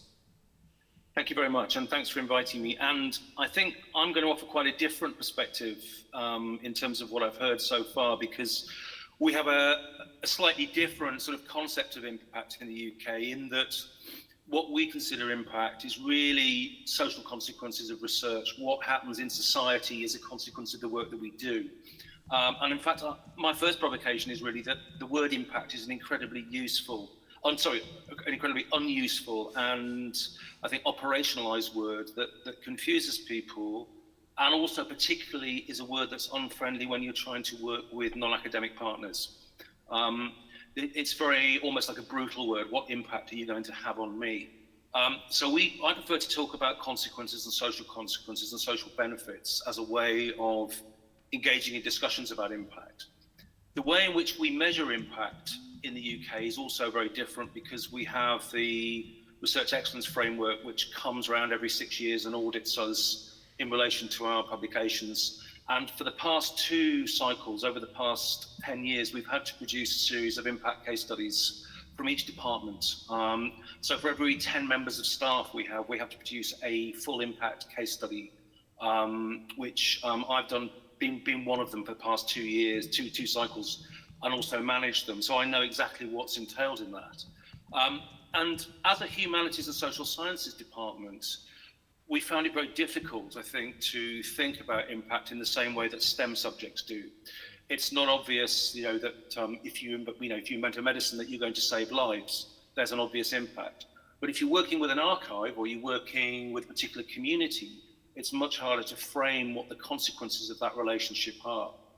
And so through the projects that I've worked on over the past 10, 15 years, and I'll talk about those in a minute, there's a few things that I think might be helpful in thinking about how, as humanities scholars, we frame impact. And I think the most important is actually to work in partnership. It's not just to work with people from other interdisciplinary fields or other cultural heritage or institutional organizations, but actually to work with communities themselves.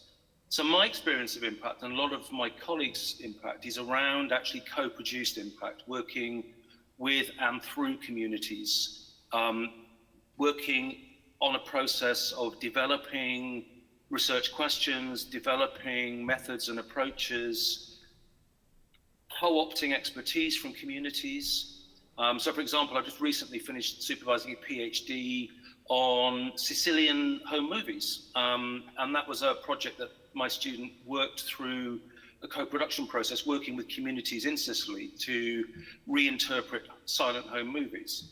And the co-option of the people within that project brought forward new films, new texts, new understandings, new insights that were, if you like, remote from the archives that housed many of these museums. And she brought them into dialogue with these cultural organizations. And my work's all been predicated about how do you bring communities of expertise and knowledge and affinity into effective dialogue with institutions and with academics to produce consequences, to produce something that is civically, culturally valuable to all partners. So I've worked ostensibly with cultural heritage organizations around moving image collections. So the first big project that I did was with the BBC, and it was called Open Archive. And it was looking at a contested historical event in the UK, the miners' strike between 1984 and 1985, which was a year-long strike in Britain. It was marked by lots of violence and lots of antipathy between the state and between various communities. And what we did was we worked with the BBC to develop a way in which communities affected by the strike, miners and particularly police officers as well who'd had to police it, could access the archive, use the news content and remake and interpret the materials within that. The benefit for the BBC was that the BBC wanted to release large sections of the public archive for public use, for non-commercial public use, but they were very frightened of the consequences of working with contested material and difficult histories. For the communities, they wanted the opportunity to reevaluate the archival record and actually to contribute to that record and correct it, or to produce new materials that would go into the archive to sit as a corollary to some of the materials that were there. So for example, on that project, we made a series of 10 documentaries with communities who made new versions of archival elements to sit alongside the BBC material. And that was very much a negotiated, iterative process in which we refined the research questions, we refined the way in which we wanted to disseminate the consequences of working together. And unlike the sort of metrics that I suspect you face within the European context, within the idea of financial metrics and bibliometric metrics, the way in which impact is primarily measured in the UK is through corroboration. It's through evidence from people that you're working with that you have had some material effect on their culture, their society, their organization, so that you are actually measuring things that actually mean something rather than abstract figures or abstract geometric data. And so our approach is not predicated just on broadcasting or translating academic material for general audiences. It's actually starting with those audiences in the first place.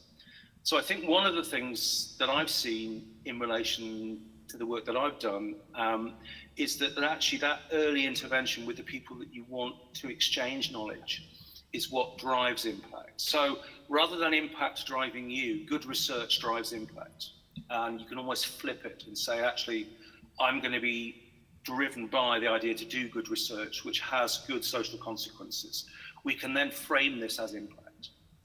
We can frame it, yes, in standard metric forms, which we all have to do for certain criteria for grants that we get. But I think socially, we can make much more important claims to impact. And again, I don't use that word impact, I use that word social consequence. So the work that we did around that BBC project developed into a project where we wanted to take what we'd done online.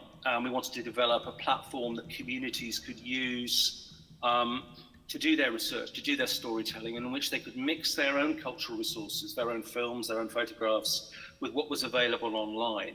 And we developed a platform called Yarn, Y-A-R-N, which is still running, which communities can use to set up projects. And it works on hyperlinks. So it allows people to draw in material that's published and mix it with their own material and commentaries to create something that is also non-institutional. It's not located in a main institution. And we've done probably about 40 projects based on that one platform. We're continuing to use it 5 years on. We've used it, for example, on a project in Chile recently, where we're looking at how people prepare for earthquakes through storytelling, through talking about their experiences of earthquake, and, if you like, teaching each other how, across generations, to prepare for earthquakes and what to do when an earthquake strikes.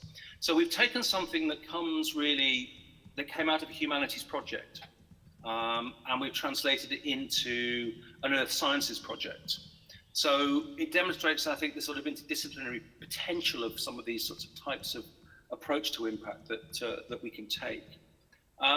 And I think it's the sense that, you know, what I see is a frustration for everybody who's spoken, and I share that frustration, is that some of the metrics are very blunt.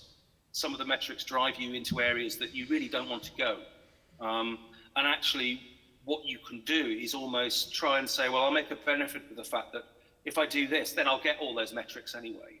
But I'll do something that's more interesting, more socially valuable, more socially engaged. I spend a lot of my time, if you like, mentoring colleagues who have very similar concerns about, I'm a social scientist or I'm a humanities scholar. How the hell do I do impact? How the hell do I create these types of metrics?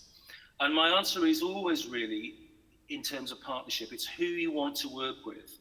And it depends what sort of methodologies you want to use. So, for example, I always use action research methods, which also engage partners in creative projects, whether it's writing like your Scriptwriting award, which sounds fantastic, or whether it's filmmaking, or whether it's curation, or whether it's archiving. There is an element of using that approach where you think through an idea, you develop the questions, you define what impact you want to create together. You then make something, you do something creative, participatory. You then evaluate it, you then strategize and start again. So it's a cyclical process. And so impact is something that I always build into projects also, that there is a regular monthly impact meeting where we talk about what's happening in terms of the outcomes and what we want.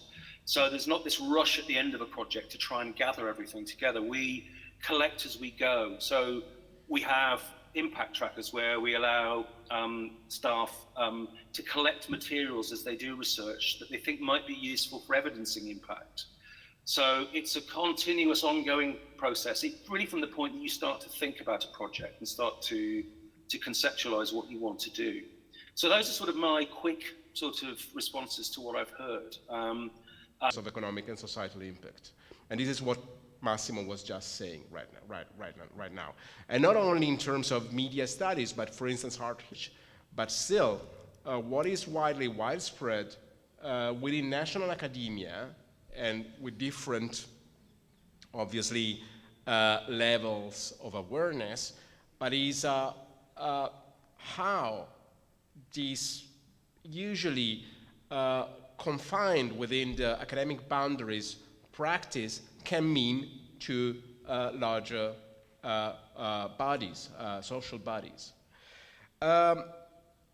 Just to refer once more to Italian practices, think that, for instance, what we term third mission, that is more or less the societal impact, counts for less than for 10% in assessing 10 or 20, can't recall, in assessing the performances of research of the departments. So I think there's pretty much, there's a long road before us. I don't want to say to equal practices which have been fostered and pursued for decades now in the UK, and which might be questionable. But I would say for a more thorough reflection on what is the function of research within contemporary societies. And possibly the current situation we are all living in, that is the post-COVID crisis or COVID crisis, and the potentials of research has also as a sort of for tightening up social bonds, I think it's a good chance for moving forward in that direction. Thank you. Thank you. Simon? The mic? We cannot hear you. We are? Okay. Is that okay? Yeah. Yeah, great. Thanks very much. Yeah, my first point was actually going to be about COVID, and I think we're in an opportunity where the humanities are going to be increasingly important, and I think we're at a point where we can press our advantage in terms of the social value of the humanities, particularly in terms of developing understanding common histories, looking at contested histories, looking at the areas around European identity, particularly in the Brexit area, which for us is hugely sad. But we will be back, we hope, very soon. So I think there's an opportunity. I mean, I'm working at the moment looking with some major institutions about how we can use humanities collections to help with teaching people with special education needs who have been the most marginalized people under lockdown. They're the most marginalized people anyway, but lockdown has made it so much worse for them. So there are, I think, areas where those sorts of conversations about the social value and social consequences of humanities research can strike home, I think, really quite profoundly. So that's one thing that I would say is, yes, it's been a desperate period, but I think there are opportunities for us to really reveal what we're able to do with communities and for society at large. I think the other things that I'd like to say, which I think relate to that very quickly, is we ought to also think more about ongoing relationships. I think one of the previous speakers asked what happens when the funding stops. Well, generally, the conversation stops, the relationship stops, and the research stops. And I think we need to think beyond that. So I've always tried to stay in touch and develop ongoing relationships with the people that I've worked with. And we've come back often to come back together again to work on different projects and different ideas that have often come from them. So the research agenda has been coming from external partners. I think we need to think about how to build a legacy from the research that we do, because research seems to end when the article is published or when the data is dumped somewhere. And I think we need to think about how can we break out of those cycles of research data, where we just keep leaving people behind and we keep leaving resources behind. So I think it was really interesting where Massimo said, you know, we've kept the website up, you know, if people want to look at it. Well, yeah, I mean, there's thousands of dead websites out there, aren't there, that are all been funded with public money, that are just like dead stars in a universe that nobody looks at. And so I think, you know, there is lots of thinking to do about the longevity of the research that we do and the sustainability, particularly of the digital assets that we create as well. So that's just the other thing that I would say, that I think we really need to start to think more about that. Thank you very much. Massimo?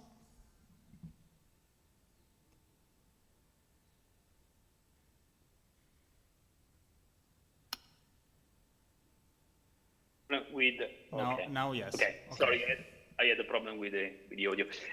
Thank you. And I just would like to borrow the definition of impact by Simon as a social consequence you can do. And I think it's important that we can interpret this idea of impact not in a formal way, but as a substantial concept. And I would just like to briefly say that when after the end of the research, what Simon was saying just before, I can use the instruments that I've created, for example, for teaching.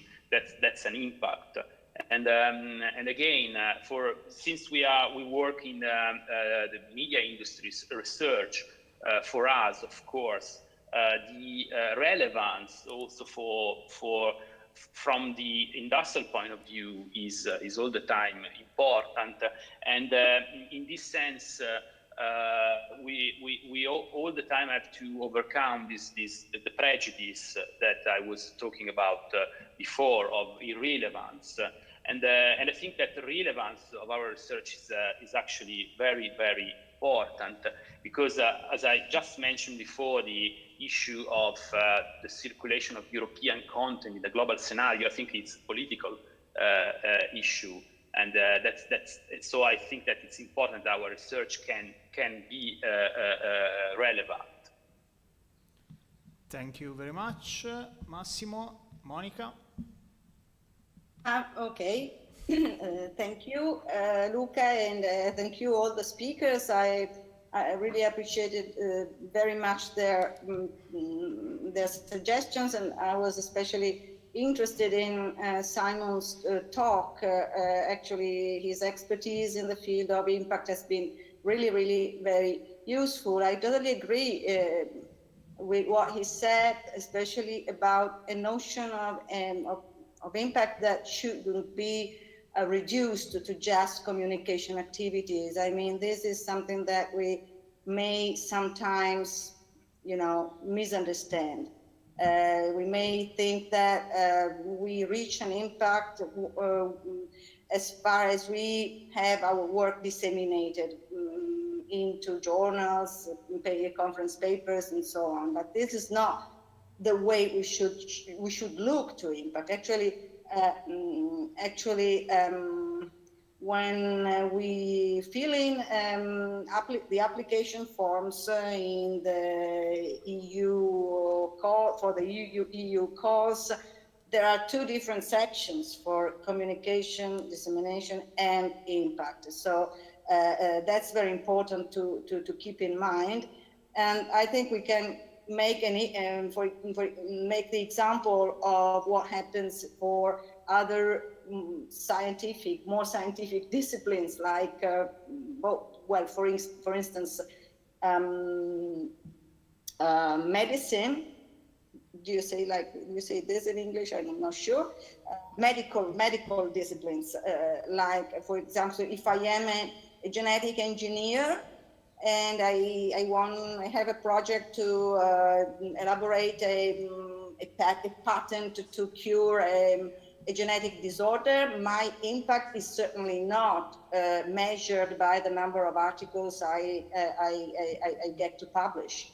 My impact, and when I have to argue to motivate the reasons to fund my project, I won't be talking about the number of articles. I will talk about the benefit that people with a certain genetic disorder can get from my research. So this is the way we should frame the problem of the impact. Of course, for the humanities, it's much more difficult because we don't have that kind of numeric, let's say, mathematical indicators to measure, to assess the effectivity of our impact strategies.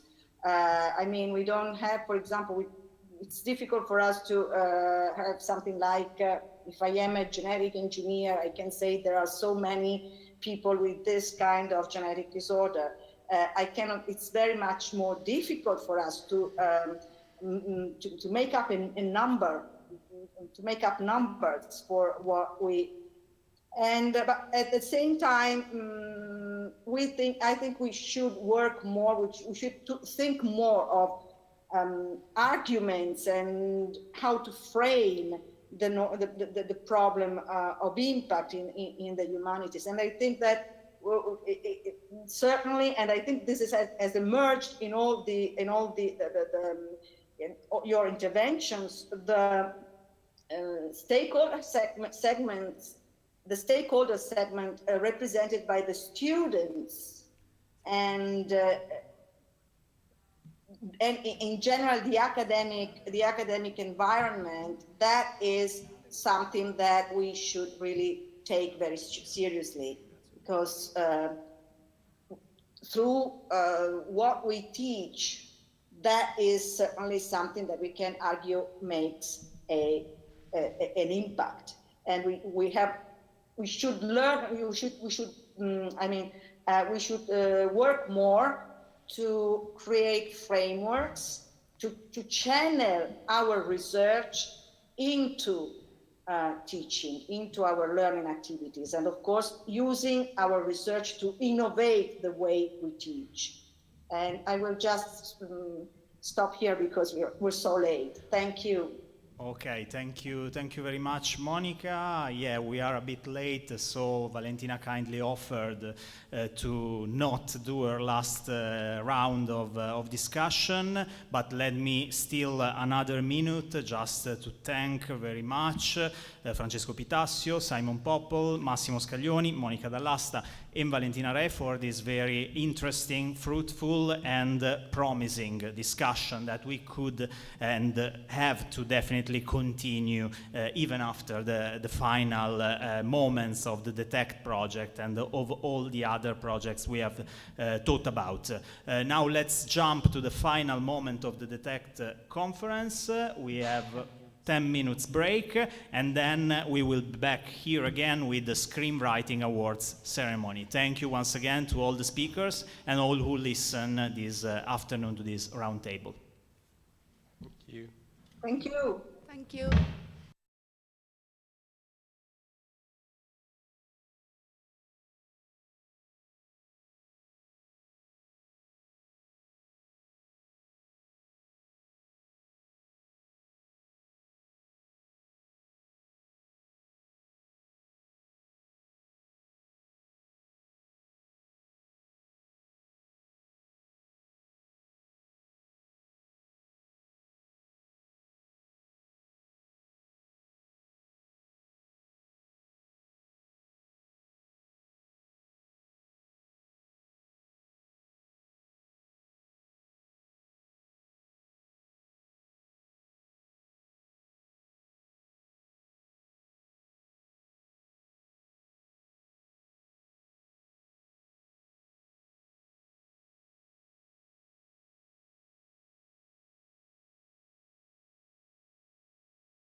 Good evening, everyone, and my warmest welcome to the final event of the conference, the award ceremony of the Detect Screenwriting Contest.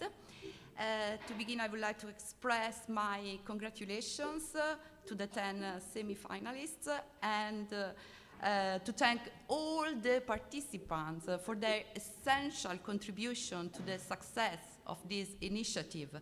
And of course, my special thanks go to the international jury, Maurizio De Giovanni, the president, Karen Hassan from Catleya, Steve Matthews from HBO Europe, Giacomo Poletti from Mediaset Group, and Eva van Leuven from Netflix.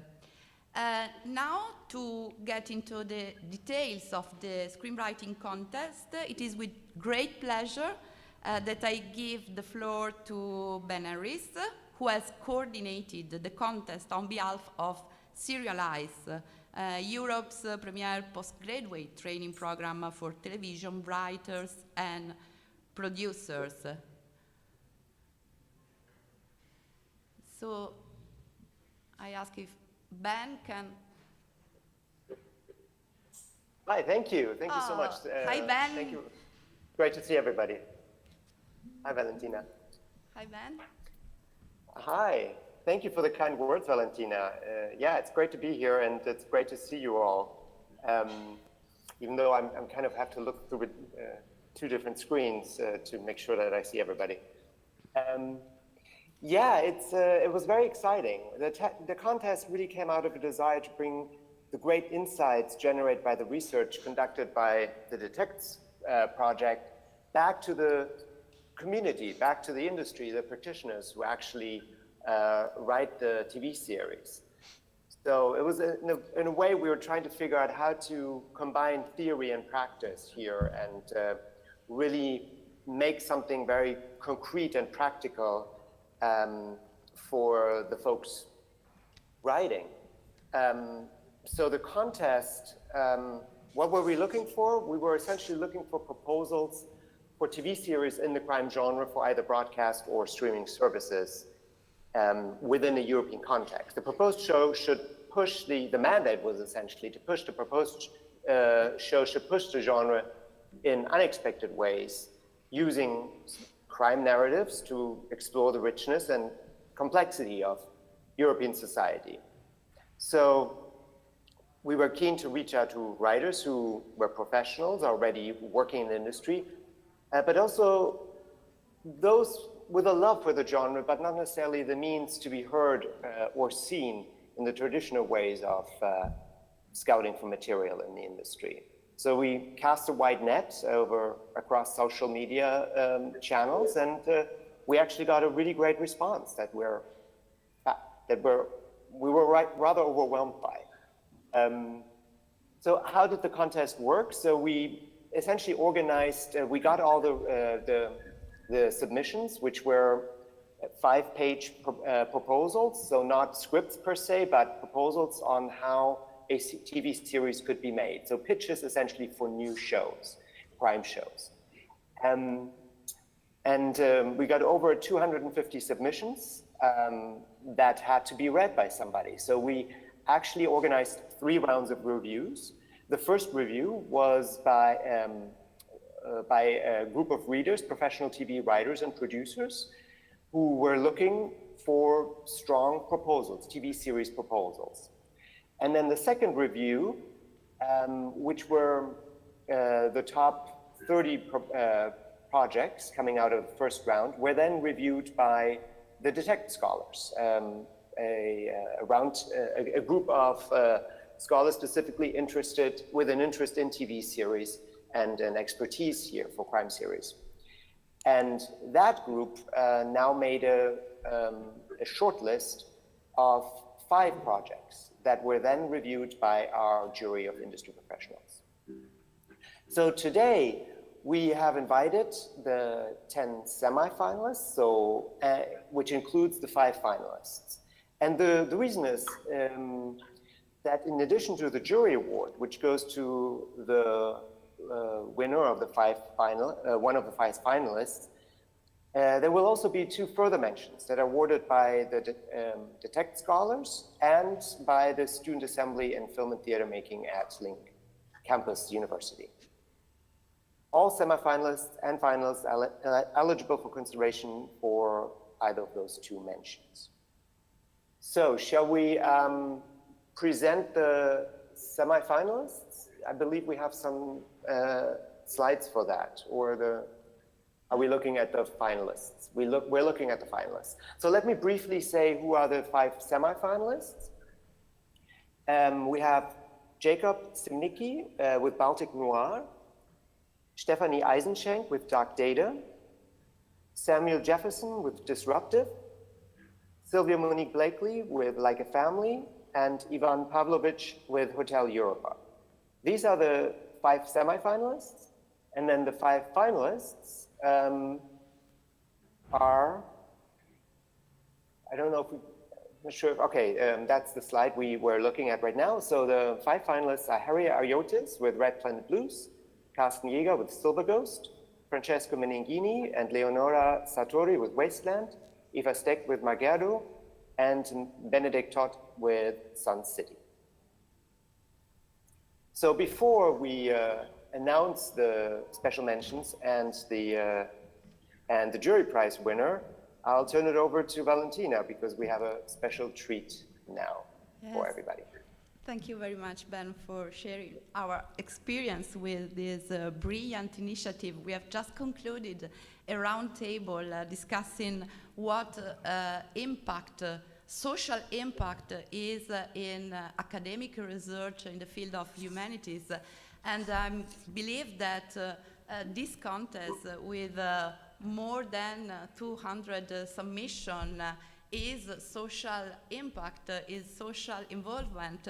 So we are really so happy with the context. And so before the announcement, we are particularly glad to have the chance to host a very special conversation between the jury president, Maurizio De Giovanni, and Alessandro Perissinotto. Just a few words to introduce our guests. So Maurizio De Giovanni has published several crime book series, all of which are currently ongoing and are among the best-selling in the Italian literary market. The first is a 12-novel series centered on Inspector Luigi Alfredo Ricciardi, whose stories are set in the early 30s and were adapted by the Italian public broadcaster Rai into the TV show Il Commissario Ricciardi in 2021. His second series, the 10-novel series I Bastardi di Pizzo Falcone, is set in contemporary Naples and was also adapted for the small screen in 2017 by Rai. De Giovanni is also the author of numerous short stories, among which those starring social worker Mina Settembre stand out. And the TV series Mina Settembre, aired on Rai Uno in 2021, was based on these works. And let me also remind that in 2012, he was awarded the Scerbanenko Prize, that is the most important Italian award for crime fiction, for his book Il metodo del coccodrillo. Alessandro Perissinotto teaches storytelling at the University of Turin, where he's also rector's delegate for cultural relations and coordination of university communications. He started to publish crime fiction books in 1997. His first novel is L'anno che uccisero Rosetta, set in the 1960s in a small village in Piedmont, followed by La canzone di Colombano, set in Val di Susa at the beginning of the 6th century. In 2005, his novel Al mio giudice won the Grinzane Cavour Prize for Italian fiction. The 3-novel series, composed of Una piccola storia ignobile, L'ultima notte bianca, and L'orchestra del Titanic, all published by Rizzoli, are centered on the psychologist Anna Pavesi. His last novel, published in 2020, is La Congregazione. Now, let me just specify that the conversation will be in Italian, and I would like to thank Eleonora Mercuri and Nicola Pimpinella, students in film, theater, and theater making, here at Link Campus University, who will translate into English. So I switch to Italian. Alessandro, vi prego di cominciare quando volete. Grazie Valentina. Grazie per la tua presentazione e ringrazio Maurizio De Giovanni, che è stato presidente della giuria, per essere qui con noi per una brevissima intervista. Grazie a voi, io sono stato felice di questa esperienza che è stata bellissima, oltre ad avermi dato l'opportunità di leggere dei progetti tutti validi, per i quali è stato complesso e anche in qualche modo ingiusto decidere a quale attribuire una primarietà rispetto agli altri, perché sono tutti portatori di novità, tutti molto interessanti, tutti veramente belli. Quindi devo ringraziare per essere stato con voi e sono certo che vedremo questi progetti realizzarsi in varie forme, perché o comunque vedremo i loro autori imporsi all'attenzione, perché sono stati veramente tutti quanti straordinari e bravura.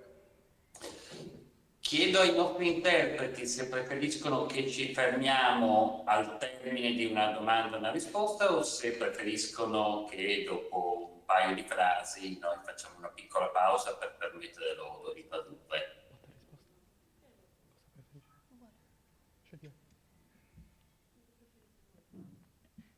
Botta e risposta. Okay. Può andare bene il botta e risposta?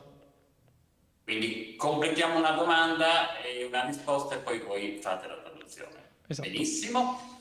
Allora, faccio una brevissima domanda a Maurizio che riprende quello che lui ha appena detto. Cioè, questi progetti erano molto belli. Cos'è che ti ha colpito di più, considerando che sono dei progetti di giovani e Maurizio, io e te ci diamo del tu e ci conosciamo da molti anni, non siamo più giovanissimi. Nel guardare i progetti dei giovani, che cosa ti ha colpito di più? Ma la prima cosa che mi ha colpito molto è l'attitudine a esprimersi direttamente in questo linguaggio. Io sono abituato a pensare in termini di narrazione scritta e successivamente ad adattare la narrazione scritta. Loro invece hanno direttamente pensato in termini di linguaggio di serie televisiva e devo dire che questo agevola non poco, rende molto molto più diretto il linguaggio e molto più facilmente comprensibile. So, Professor Perissinotto is thanking Professor Valentina Re for the presentation and also thanking Maurizio De Giovanni for being here with us for this interview. And he's asking him, specifically talking about the contest, so the screenwriting contest, which is basically by young people, and as they are no longer young people, he's asking what struck Maurizio De Giovanni about that. So Maurizio De Giovanni thinks that the first thing that he experienced is that these boys and girls really express themselves using this cinematic language, whereas Maurizio De Giovanni is more used to first think about an idea, then write it down, and later the adaptation. And he thinks that is very interesting that they are able to really express themselves already in this new kind of cinematic language. Benissimo. Allora, una seconda domanda. Questo contest ha ricevuto circa 250 proposte. Sono tante e tutte riguardavano il poliziesco. Ovvio, era un contest sul poliziesco. Ma quello che ci stupisce è la quantità di serie crime che esistono nelle varie piattaforme, nelle varie emittenti. Il noir, il thriller, il crime in generale non ha mai conosciuto crisi, ma in questo momento sembra conoscere davvero un successo che quasi nessun altro genere, per non dire nessun altro genere, conosce. Secondo te qual è la ragione di questo successo che, come ci dimostra il progetto The Text, è un successo internazionale, non è focalizzato su alcuni paesi? Il crimine è una chiave interpretativa sociale, fa parte della natura umana, varia col variare del modello societario, varia col variare delle forme di comportamento sociale. Quindi, così come è stato interpretativo il Conte di Montecristo, I Miserabili, o diciamo anche Antigone per certi versi, del tempo e della società e della scala dei valori della realizzazione degli eventi, così lo è attualmente. Quindi io credo che sia maggiore l'esigenza attuale di comprendere il contesto sociale attraverso il crimine, cioè il crimine è una chiave per entrare nella formazione sociale attuale. E questa formazione sociale, questi comportamenti sociali in questo momento sono di difficilissima interpretazione. Quindi cambiano i punti di vista, cambiano le modalità, ma il crimine rimane una chiave. So, Professor Perissinotto's second question is in the light of the screenwriting contest. Since it received about 250 project proposals, which are all on the are all in the context of the crime genre. The thing that amazes is that there are a lot of crime TV series, and they deal with crime in general, and crime has never seen crisis. And especially in this moment, we can say that its success is really above all other genres. So he's asking Maurizio De Giovanni, what's the reason for this success, which Detect project is proving once again that it is international? So Maurizio De Giovanni is saying that, of course, as society varies, also our values vary as well, referring to also Conte di Montecristo and Miserabili. But he thinks that nowadays crime could be a key for us to better understand our social context. So it's true that our points of view might change through history, but crime still stays a key to understand our reality. Grazie.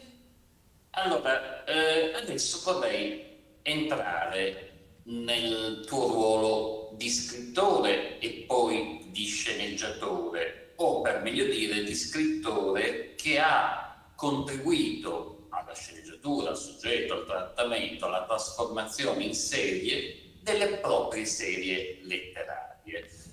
Perché quello che notiamo in tutta Europa è che la letteratura ha funzionato un po' da apripista, cioè alcune serie che si erano realizzate in forma di romanzo poi sono diventate serie televisive e questo è accaduto molto spesso, molto più spesso che non il fenomeno diverso, cioè di serie televisive che nascono dal nulla, nascono solo come serie televisive. Io ho qualche spiegazione a questa domanda, ma chiedo a te, perché secondo te questo ruolo della letteratura come apripista e tu da scrittore come lo vivi?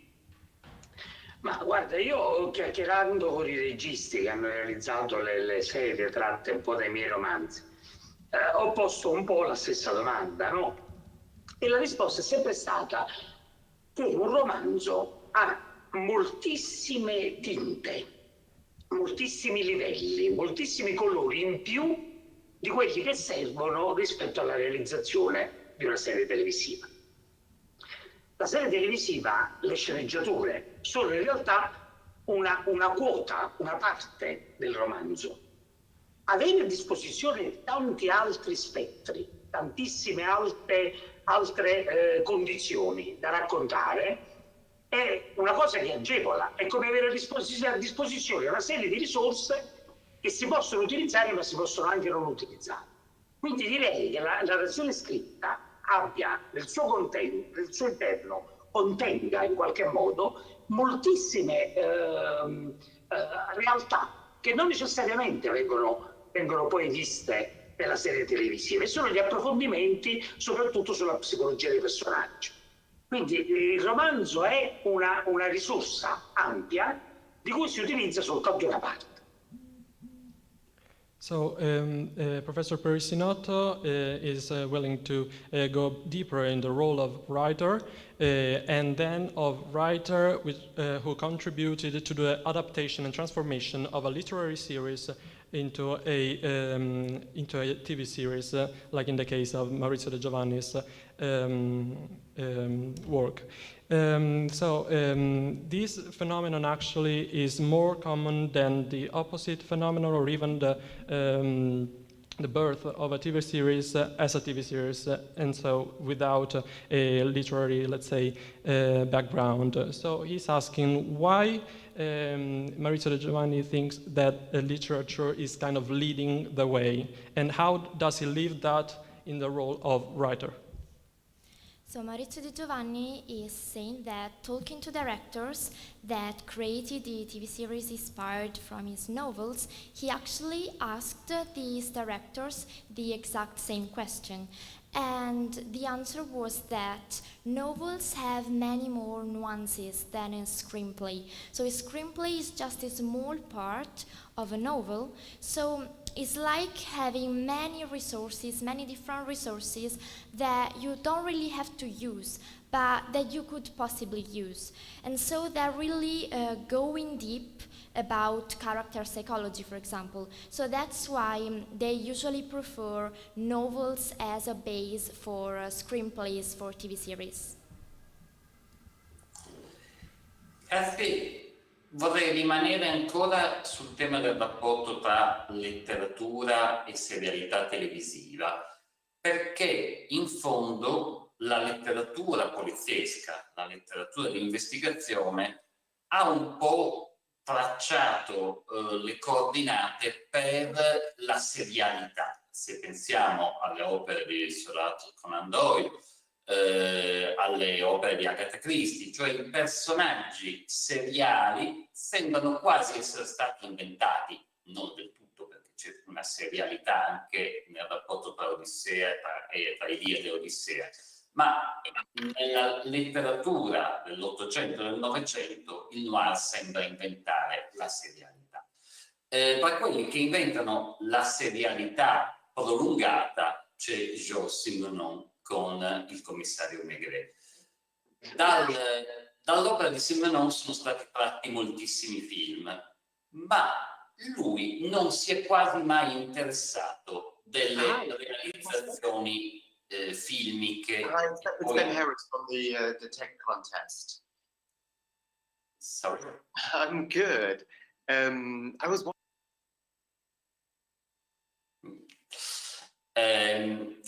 non si è quasi mai interessato delle versioni cinematografiche e televisive dei suoi romanzi. Tu invece te ne sei interessato da vicino.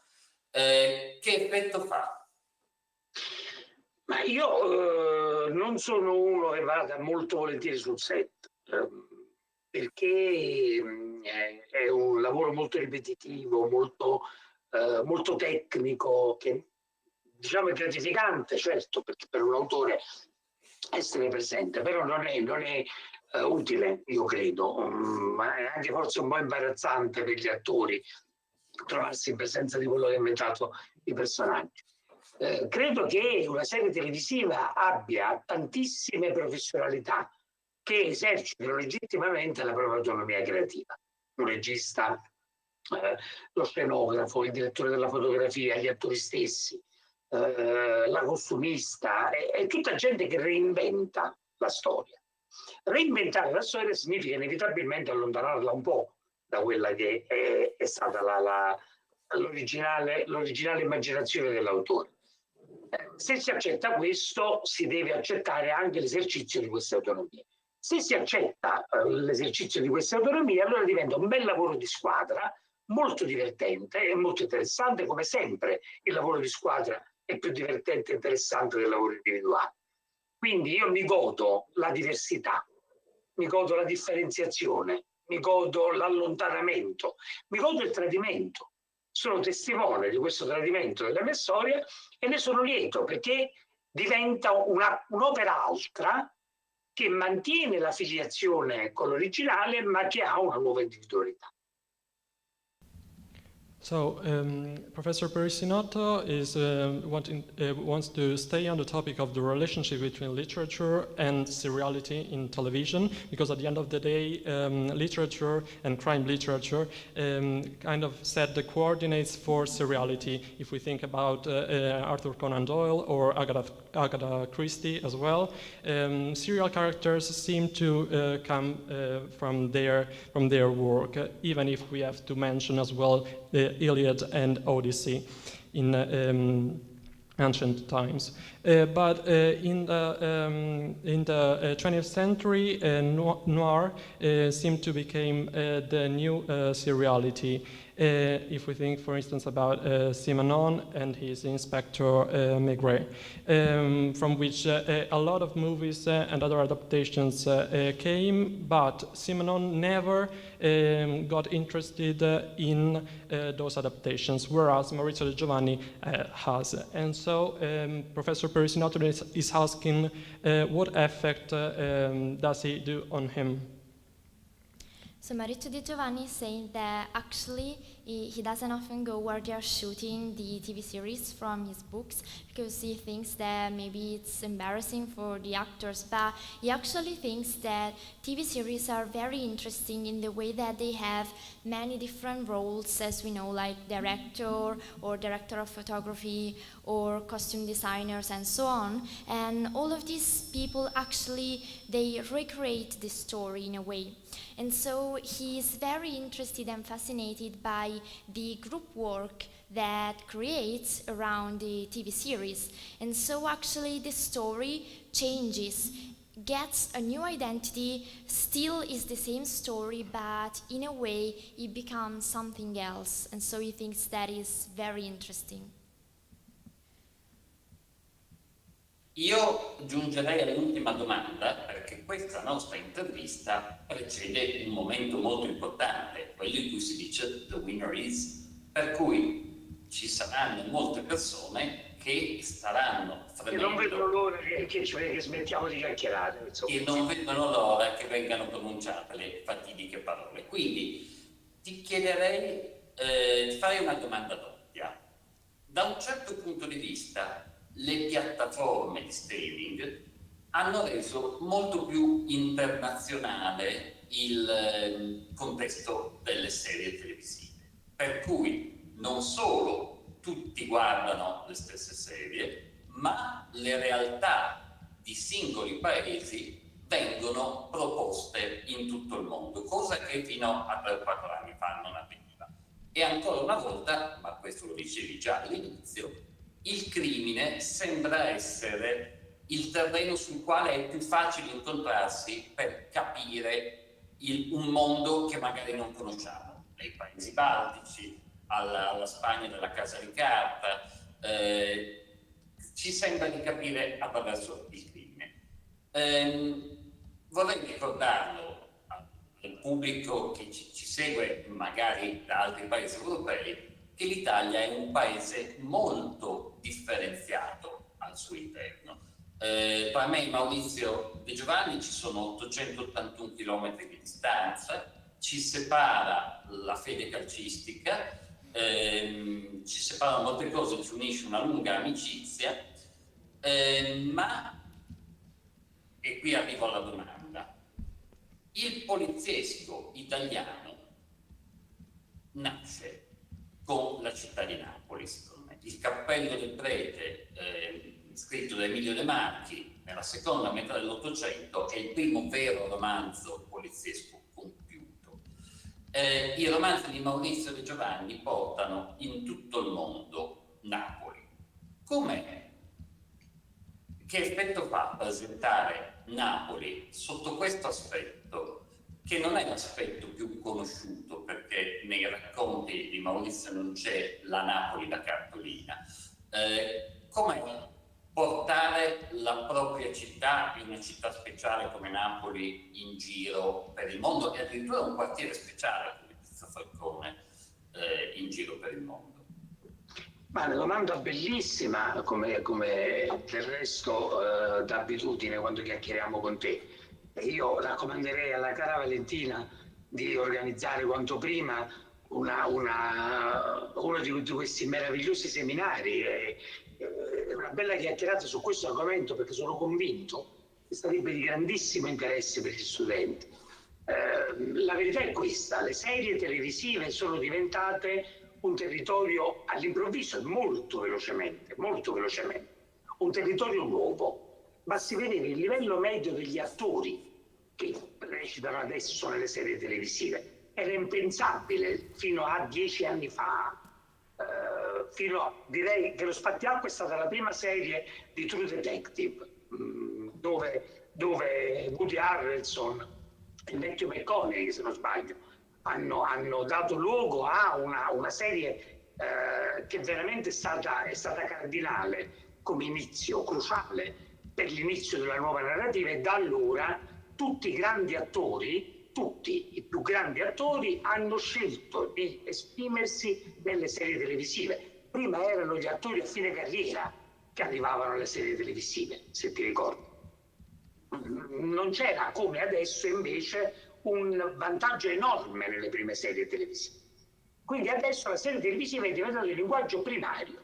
Questo sia per le piattaforme che consentono un accesso.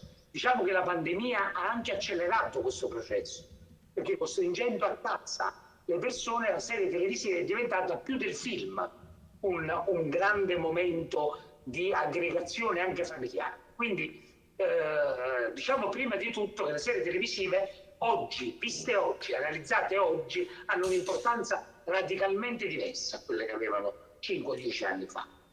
Per quanto riguarda invece il racconto del crimine, quindi il racconto delle città, tu dici benissimo, possiamo solo accennare a quanto il noir italiano, il romanzo nero italiano sia il racconto di città molto diverse una dalle altre. La mia narrativa rispetto a quella per esempio di Giancarlo De Cataldo, che racconta Roma a un'ora di Frecciarossa di distanza, però è un racconto del tutto diverso, profondamente diverso. Da allora un ritratto composito di questo paese che è un ritratto fedelissimo, molto più fedele di quello che nascerebbe dalla narrazione sentimentale o anche dalla mera analisi economica. Io mi diverto molto a portare Napoli in giro perché mi diverto a spezzare gli stereotipi. Napoli è la città più stereotipata che esista. Tantissimi sono gli stereotipi, ma nessuno di essi è esaustivo.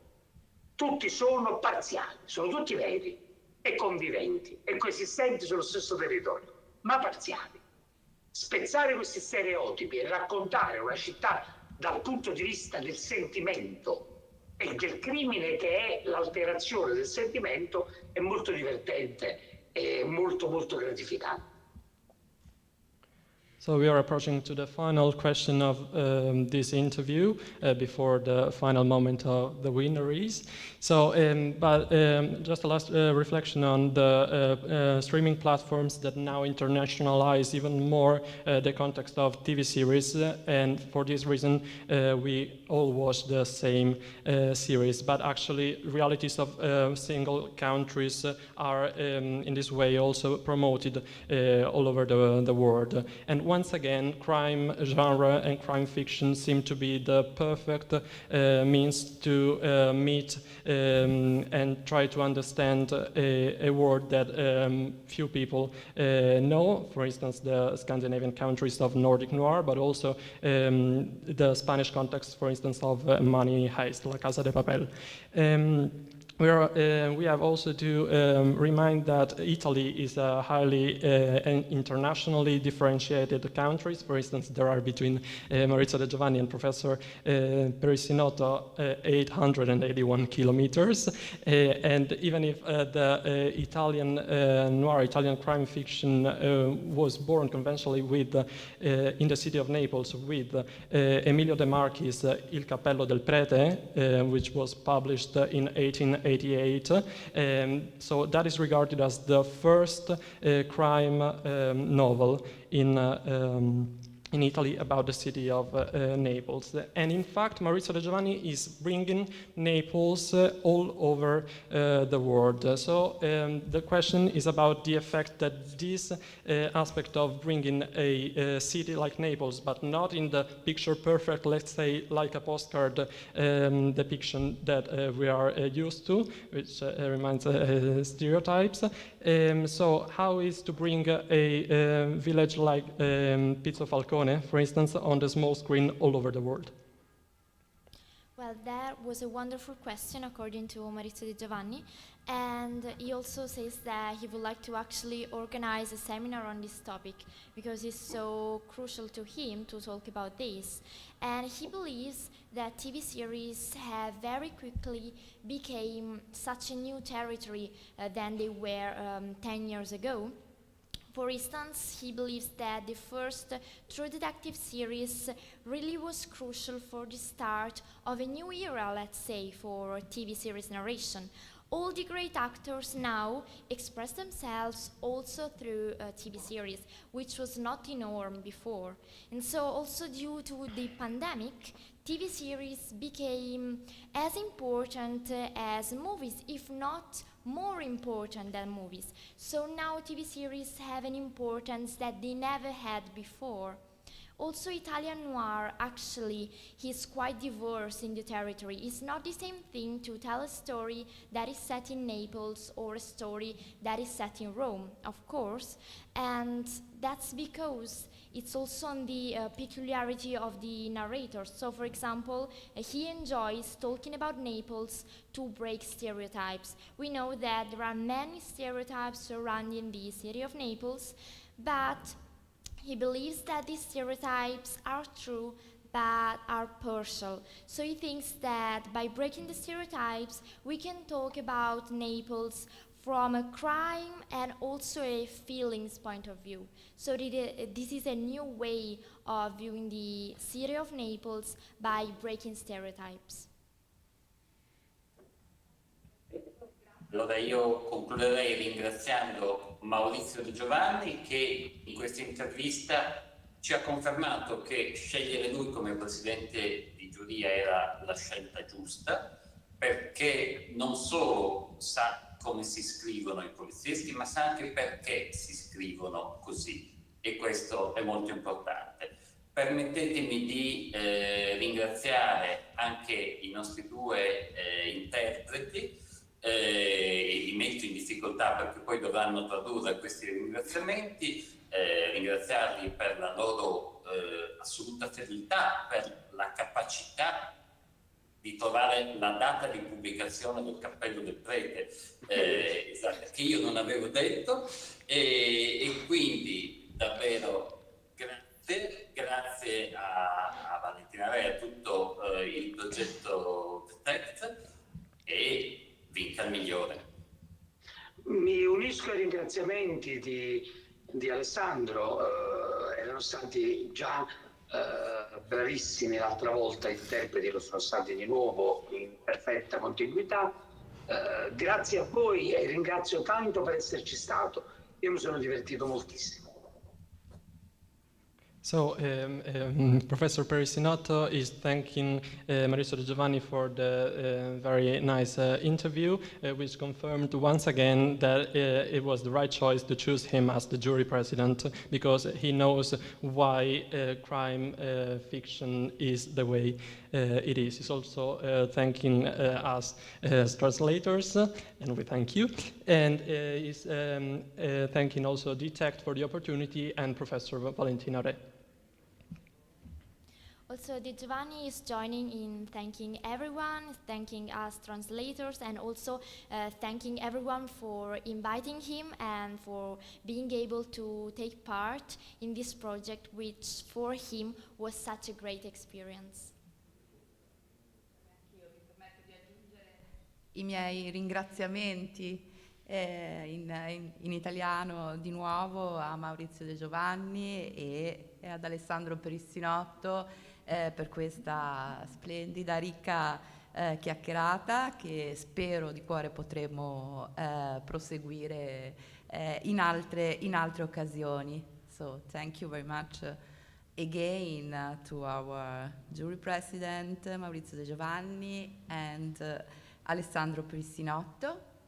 And so now we switch to English again, and there is also a switch here, so I feel I can invite Karen Hassan from the international jury and Lavinia Sansone, a student here at Link Campus University, to join me.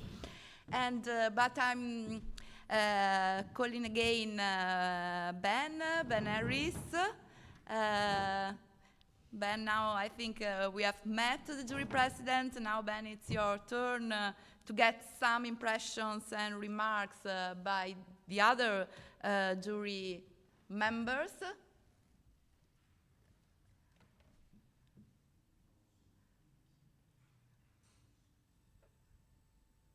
Oh, we cannot hear you, Ben.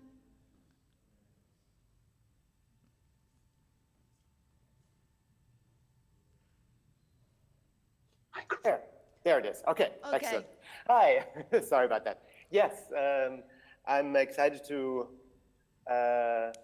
All right, we're joined now by Karen Hassan from Cattleya, Steve Matthews, HBO Europe, and Giacomo Poletti from Mediaset Group. Thank you so much for our international jury. So I'd now love to get a little bit of the industry angle in here and I'm going to ask our jury members a little bit about their impressions of the project and also kind of broaden the discussion a little bit. So maybe we'll all get a little bit of insight into how the mind of an industry executive actually works when they're reviewing submissions. Steve, I'll start with you. When you get a pitch or a submission for a new crime show, what are the elements that you look for? What is the thing that you're kind of, that your radar is kind of zoning in for, looking for? Hi, thank you. Thank you for having me on the jury, and thank you, Maurizio, for giving Agatha Christie the correct respect that she deserves in the crime genre. I just would like to say that. Because craft is extremely important, and it all does go back to Christie and Conan Doyle. When I'm looking at a crime pitch, and as you know, Ben, I work across a lot of different territories, cultures that I don't know intimately, languages, typically as a Brit, that I do not speak. But it's always looking for the same thing, I think, is that balance between the cold, hard, mathematical formula of the crime genre and what it must achieve. A dead body, a fingerprint, a clue, some suspect. You cannot get away from that kind of stuff. And it must be good and it must be satisfying because that's what the audience is coming for. But at the same time, the genre is a machine, a lens to look at something, a culture having something to say. So, you know, I don't always know what those cultures are, but I know the industry, I know ideas well enough to know if it is going to work in that respect. So I think that's my answer to your question. Always looking for the balance. Is it a good crime story in and of itself? But is there something deeper? Does it have something to say about the world today? Always looking for that balance. And you know, we're building a little bit of suspense here until we reveal who are the special mentions and the jury winners. So keeping that in mind, not giving anything away. But when you look at the 5 projects that you were looking at, that you reviewed, were there any crimes that you felt were especially successfully incorporated in the storytelling? I think, I mean, you look at them and how much work have they done, and how far progressed is the project when they stop writing and send it into you guys. But as you say, with the spoiler alert, without giving anything away, I think the one that we've chosen as the winner does have elements in terms of victim and suspect and perpetrator that was really very original and that I hadn't seen before. So yes, that was in fact for me why I supported the winner, because there was one that stood out for me in terms of having made that machinery work extra well. Thank you. Karen, as head of marketing at Cattleya, I guess you're always looking at projects with, I guess, one eye on the marketing angle. Yeah. What are the elements that are especially pertinent when thinking of how a show will reach an audience? What is it that you look for in a new project? Yeah, of course, my perspective is always how to sell the project to the audience. And so, okay, the key points are always the story in general, the strength of the characters, and how are the relationship between the main characters, the importance of the actors, and the importance of the directors.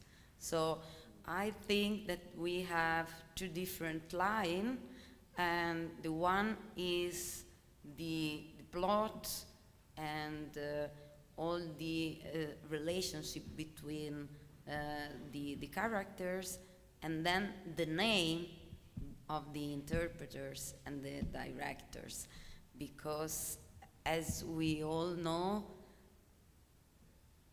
the TV series, the most important TV series are so important, also thankful to the talent that are present in the series and the director that directed and created the project.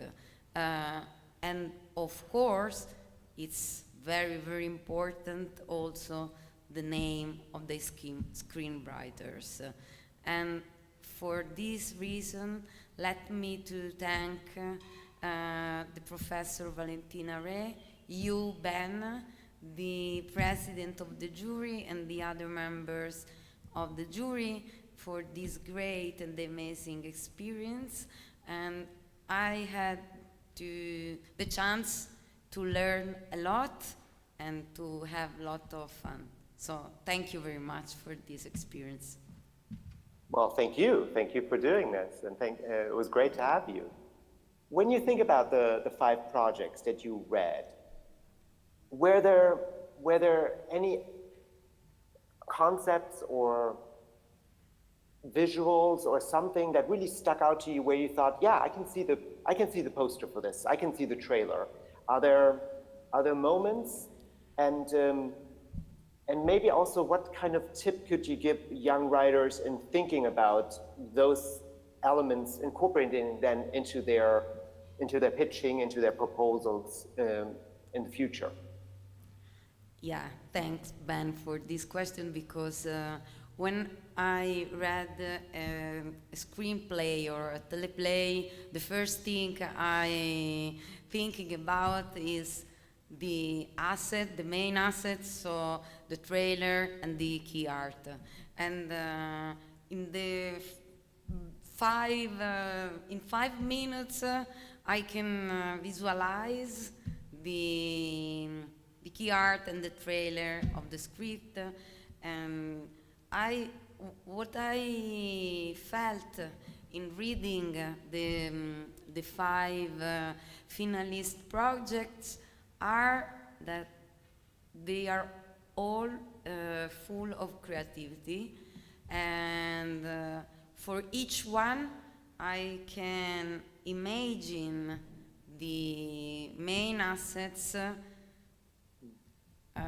in the first page. So for me, this is a very important thing.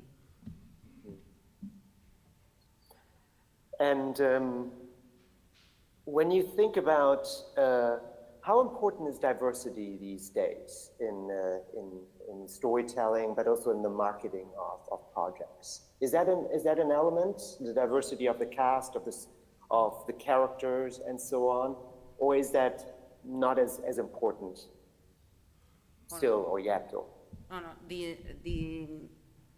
I think that nowadays the characters are much more important than the plot in general, because audience has to feel relationship with the character they are seeing in video. So in my experience, the reality of each character is one of the most important elements for a successful crime drama. Thank you. Thank you. Giacomo, you're at a broadcaster, and you're obviously also very deeply involved in acquiring and in viewing projects. One of the elements we asked for was obvious in the proposals were character and arena. How do you see the interplay of those two elements in the kind of projects that you look at when you're viewing new material, when you're reading new material? How important is that, and how do the two really fit together in a series?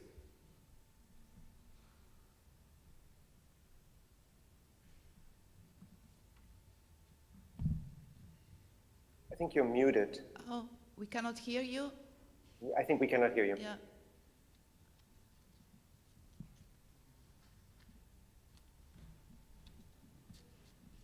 No, we still don't hear you.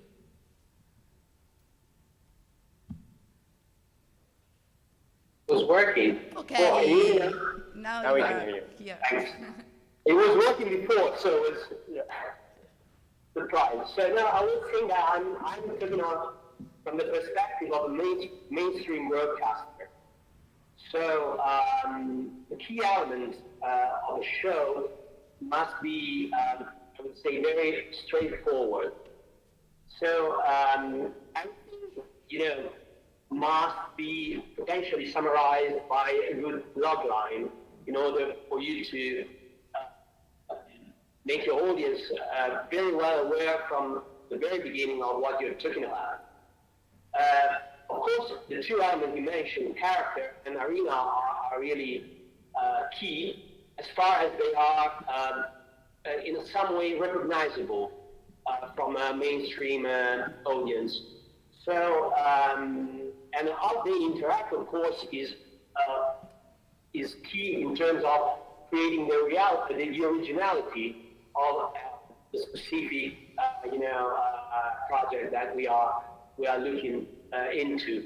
Of course, arena itself can be a character, and so Maurizio De Giovanni's stories as a key character, their own arena, and the way you put together these two elements, I think, is the way you build a new word which is recognizable for the audience. So, as a mainstream broadcaster, I think that to be recognizable is a key in a way. And so, also in terms of storytelling, the key puzzle must be very clear, and so the hero trip on journey must be very clear. So I think it really depends on what is your audience and what is your destination in order to understand the balance between these different elements. And have you seen changes in the material that you now get as a mainstream broadcaster in recent years? Has the audience changed, or have the writers changed in the way they want to tell stories? Or is it much more traditional than we usually think? Yeah, I think that, I mean, there has been a very significant fact, you know, which comes from the storytelling that pay TV players and OTT streamers brought to the marketplace. So I think that there has been a contamination between what was mainstream and what is edgy. So for sure, the mainstream storytelling has changed in the last 10 years, but there are also, you know, on the other side, movement into a more traditional area in order to differentiate, you know, the mainstream content from the pay TV content. So we still find need of very traditional procedurals together with more, you know, announced stories that come from maybe an edgier perspective. So there are, you know, two opposite movements towards originality and I would say a comfort zone of old-fashioned, you know, TV. And this doesn't mean that these two different models can coexist. There is more diversity anyway in the way, you know, the broadcaster can approach stories and crime. So they can pick both, you know, more different stories, announced storytelling, and traditional old-fashioned films. Yeah, thank you. Thank you. That's very interesting. I guess a question for all, for the entire jury is, what would you give? What kind of piece of advice would you give to the young writers now engaging with crime series, crime TV series, going forward? What should they pay attention to in creating new shows and thinking about crime series? What's the kind of piece of advice you would love to hand to them now that you've seen the material? Are you asking to me? All of you. Okay. I guess, yeah. Giacomo, if you wouldn't mind starting, yeah. Okay. Yeah, I'm speaking about the writers that we covered during our jury session. Yes, please. And I found that they have been able to build words, and this is a big challenge for a 5-page project. You know, even professional writers sometimes are not able to be as, you know, effective in building in a way coherent and self-standing words. What I would suggest for, you know, further development is to focus on the storylines and to the crime elements in order to be consistent with this word and not to just, you know, to lose themselves in a very well-crafted word, but without a clear, you know, depth in terms of story and character development. So, of course, you can do this in a 5 pages, you know, creative material, but this is really what they need to focus on for the next steps, I think. I would agree completely, very quickly. I agree completely. I think there's so much diversity in niches now between mainstream and edgy and global and local, and there's just a lot of television out there, which is great because there's opportunity for young writers. So I think that I agree completely. You know your Agatha Christie and know your Conan Doyle. You have to deliver a crime show. You must be able to do that craft. You must be able to give me a murder and something satisfying at the end. But outside of that, write about the place and the people that you really want to. I think know your crime genre, but don't spend too much time analysing trends. You've got to write from the heart at the end of it. Thank you. And Karen, do you have any thoughts? Just a word, as Maurizio De Giovanni and Professor Perissinotto just told us, local is the new global, so the importance of the story of each country or region that can be universal and so can be appreciated globally. I think that in this moment it's very important. I'm now very appreciated Turkish series. I learned a lot about Turkish and other countries thanks to the new platform. So I think that this could be an important point. Very good. Thank you so much. Thank you you all three for those insights. I really appreciate that. And thank you, of course, for participating in the contest.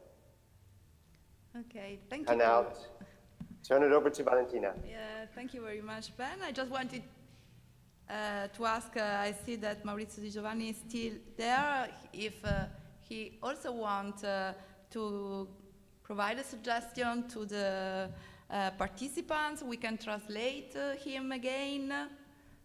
Maurizio, se vuole anche lei dare un suggerimento flash ai partecipanti, la possiamo tradurre.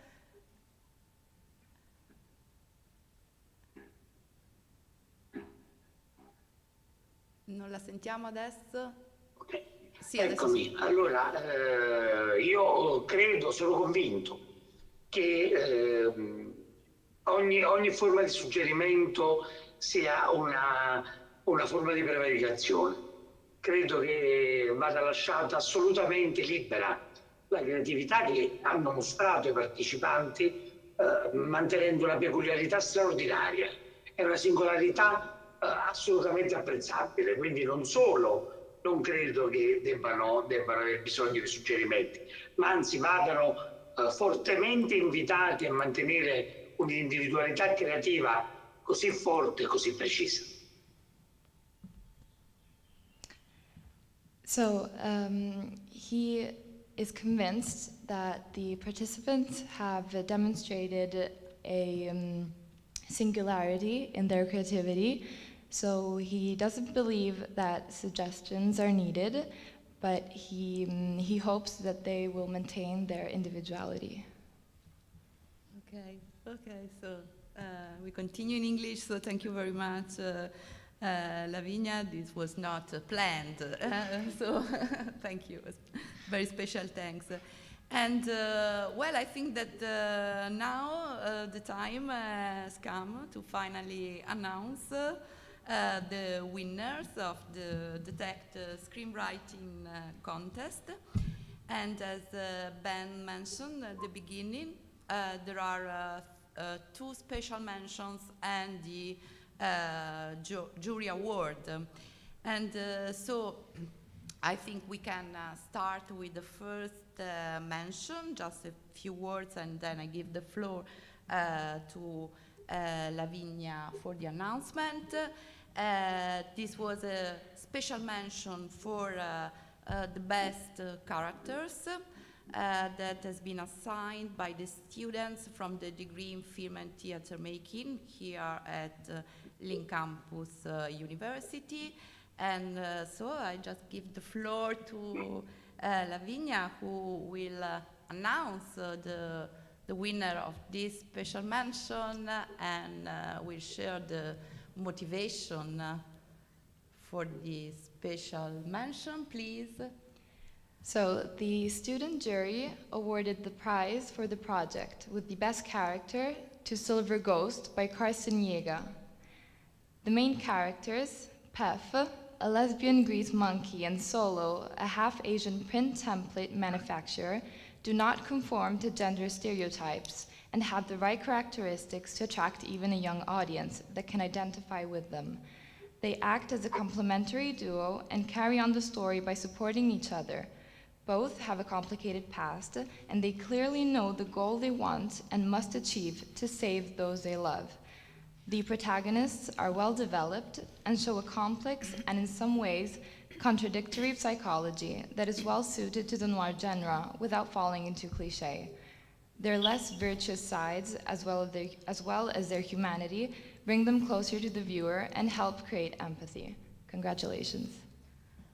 Okay, so I know that Karsten has joined us online, and so maybe he wants to say something, and congratulations.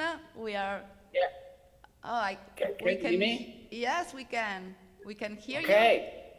I'm just totally thrilled to receive this mention, and I guess that, well, if it's I'm not a winner, but to get the mention for the best characters seemed totally great to me, and I'm happy to get this opportunity. And I'd like to say that this whole concept for the contest was really great, because it was like it was kind of low level entry, because you only had to put in 5 pages, and obviously these 5 pages had to rock, kind of. And yeah, I'm happy, and thank you very much. Oh, thank you so much. We are glad that you join us for this final ceremony. So, and well, we can continue, and now it's the turn of the second special mention, the mention assigned by the DETECT scholar and scholars and researchers, of course. And now I think that it's Ben again who will will announce the winner and read the motivation. Yeah, so the special mention chosen by the DETECT scholars goes to Red Planet Blues by Harry Ariotis. A crime story set on Mars, a homicide detective who has never worked on a murder case, a cop named Frank Kafka. Red Planet Blues is based on these weird premises and more. Mixing crime and science fiction, Red Planet Blues addresses existential as well as political questions about contemporary lifestyles, asking whether the creation of a Martian colony could be an opportunity for humankind, or just another form of escapism. A humorous, original take on crime narratives, this project promises to become an entertaining, but at the same time enlightening reflection on the detective genre and why everybody loves it. Congratulations, Harry. Congratulations. I don't know if... Harry should be there. Do you want to join us? There he is. Yes. Unmute yourself so you can say something wise and profound. Unmute, but okay. Hi, guys. I was trying to unmute all this time. Thank you so much for the jury and DETECT and the whole organization. It was a pretty fun, actually, exercise for me to try to condense 5 pages of like something, I don't know, outwardly and you know, satisfy the jury's expectations, I guess. So, thank you, guys. Great, thank you. Thanks. And good luck with the project and continuing it. So, back to Valentina. Yes, and now we are at the very end, so it's time to announce the International Jury Award. And so it will be Karen, who is here, who will announce the winner and read the motivation. So, wow, this is the moment. Yes, this is the moment. So, on behalf of the president of the jury and on behalf of the other members of the jury, the winner is Magherdo by Eva Steck.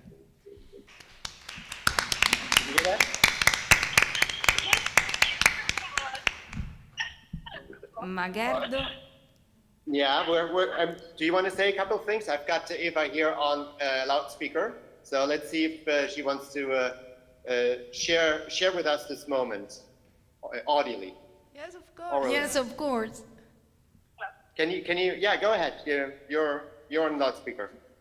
You're on speakerphone. Thank you so much. I really love the voice. I think it's very important to use the voice of those who don't speak, loud enough. So this is the time, and I'm so glad, that the Roma community will be heard. Thank you. Did you get that? Okay. Thank you. Thank you, Eva. And congratulations from all of us. Thank you so much. Thank you. Okay. Okay, if you want to read the motivation of the jury. Magherdo promises to push the crime genre into a new territory by taking the audience inside the much discussed but actually little known Polish Roma community, exploring the rules and internal conflicts animating this fascinating yet complex world. The project addresses social and cultural tensions that can be of interest to viewers across Europe. At the same time, the story presents us with a suspenseful cat-and-mouse game between its main characters and keeps us guessing until the very last frame, as a good crime story should do. Congratulations, Eva.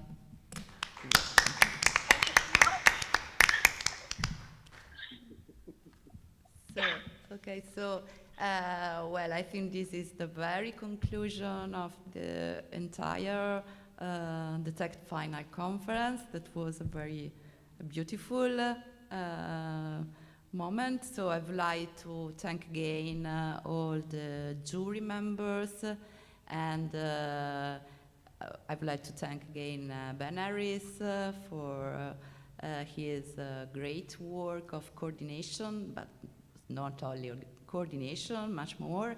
And I would like to renew my congratulations to the 10 semi-finalists, the 5 finalists, and well, to all the participants.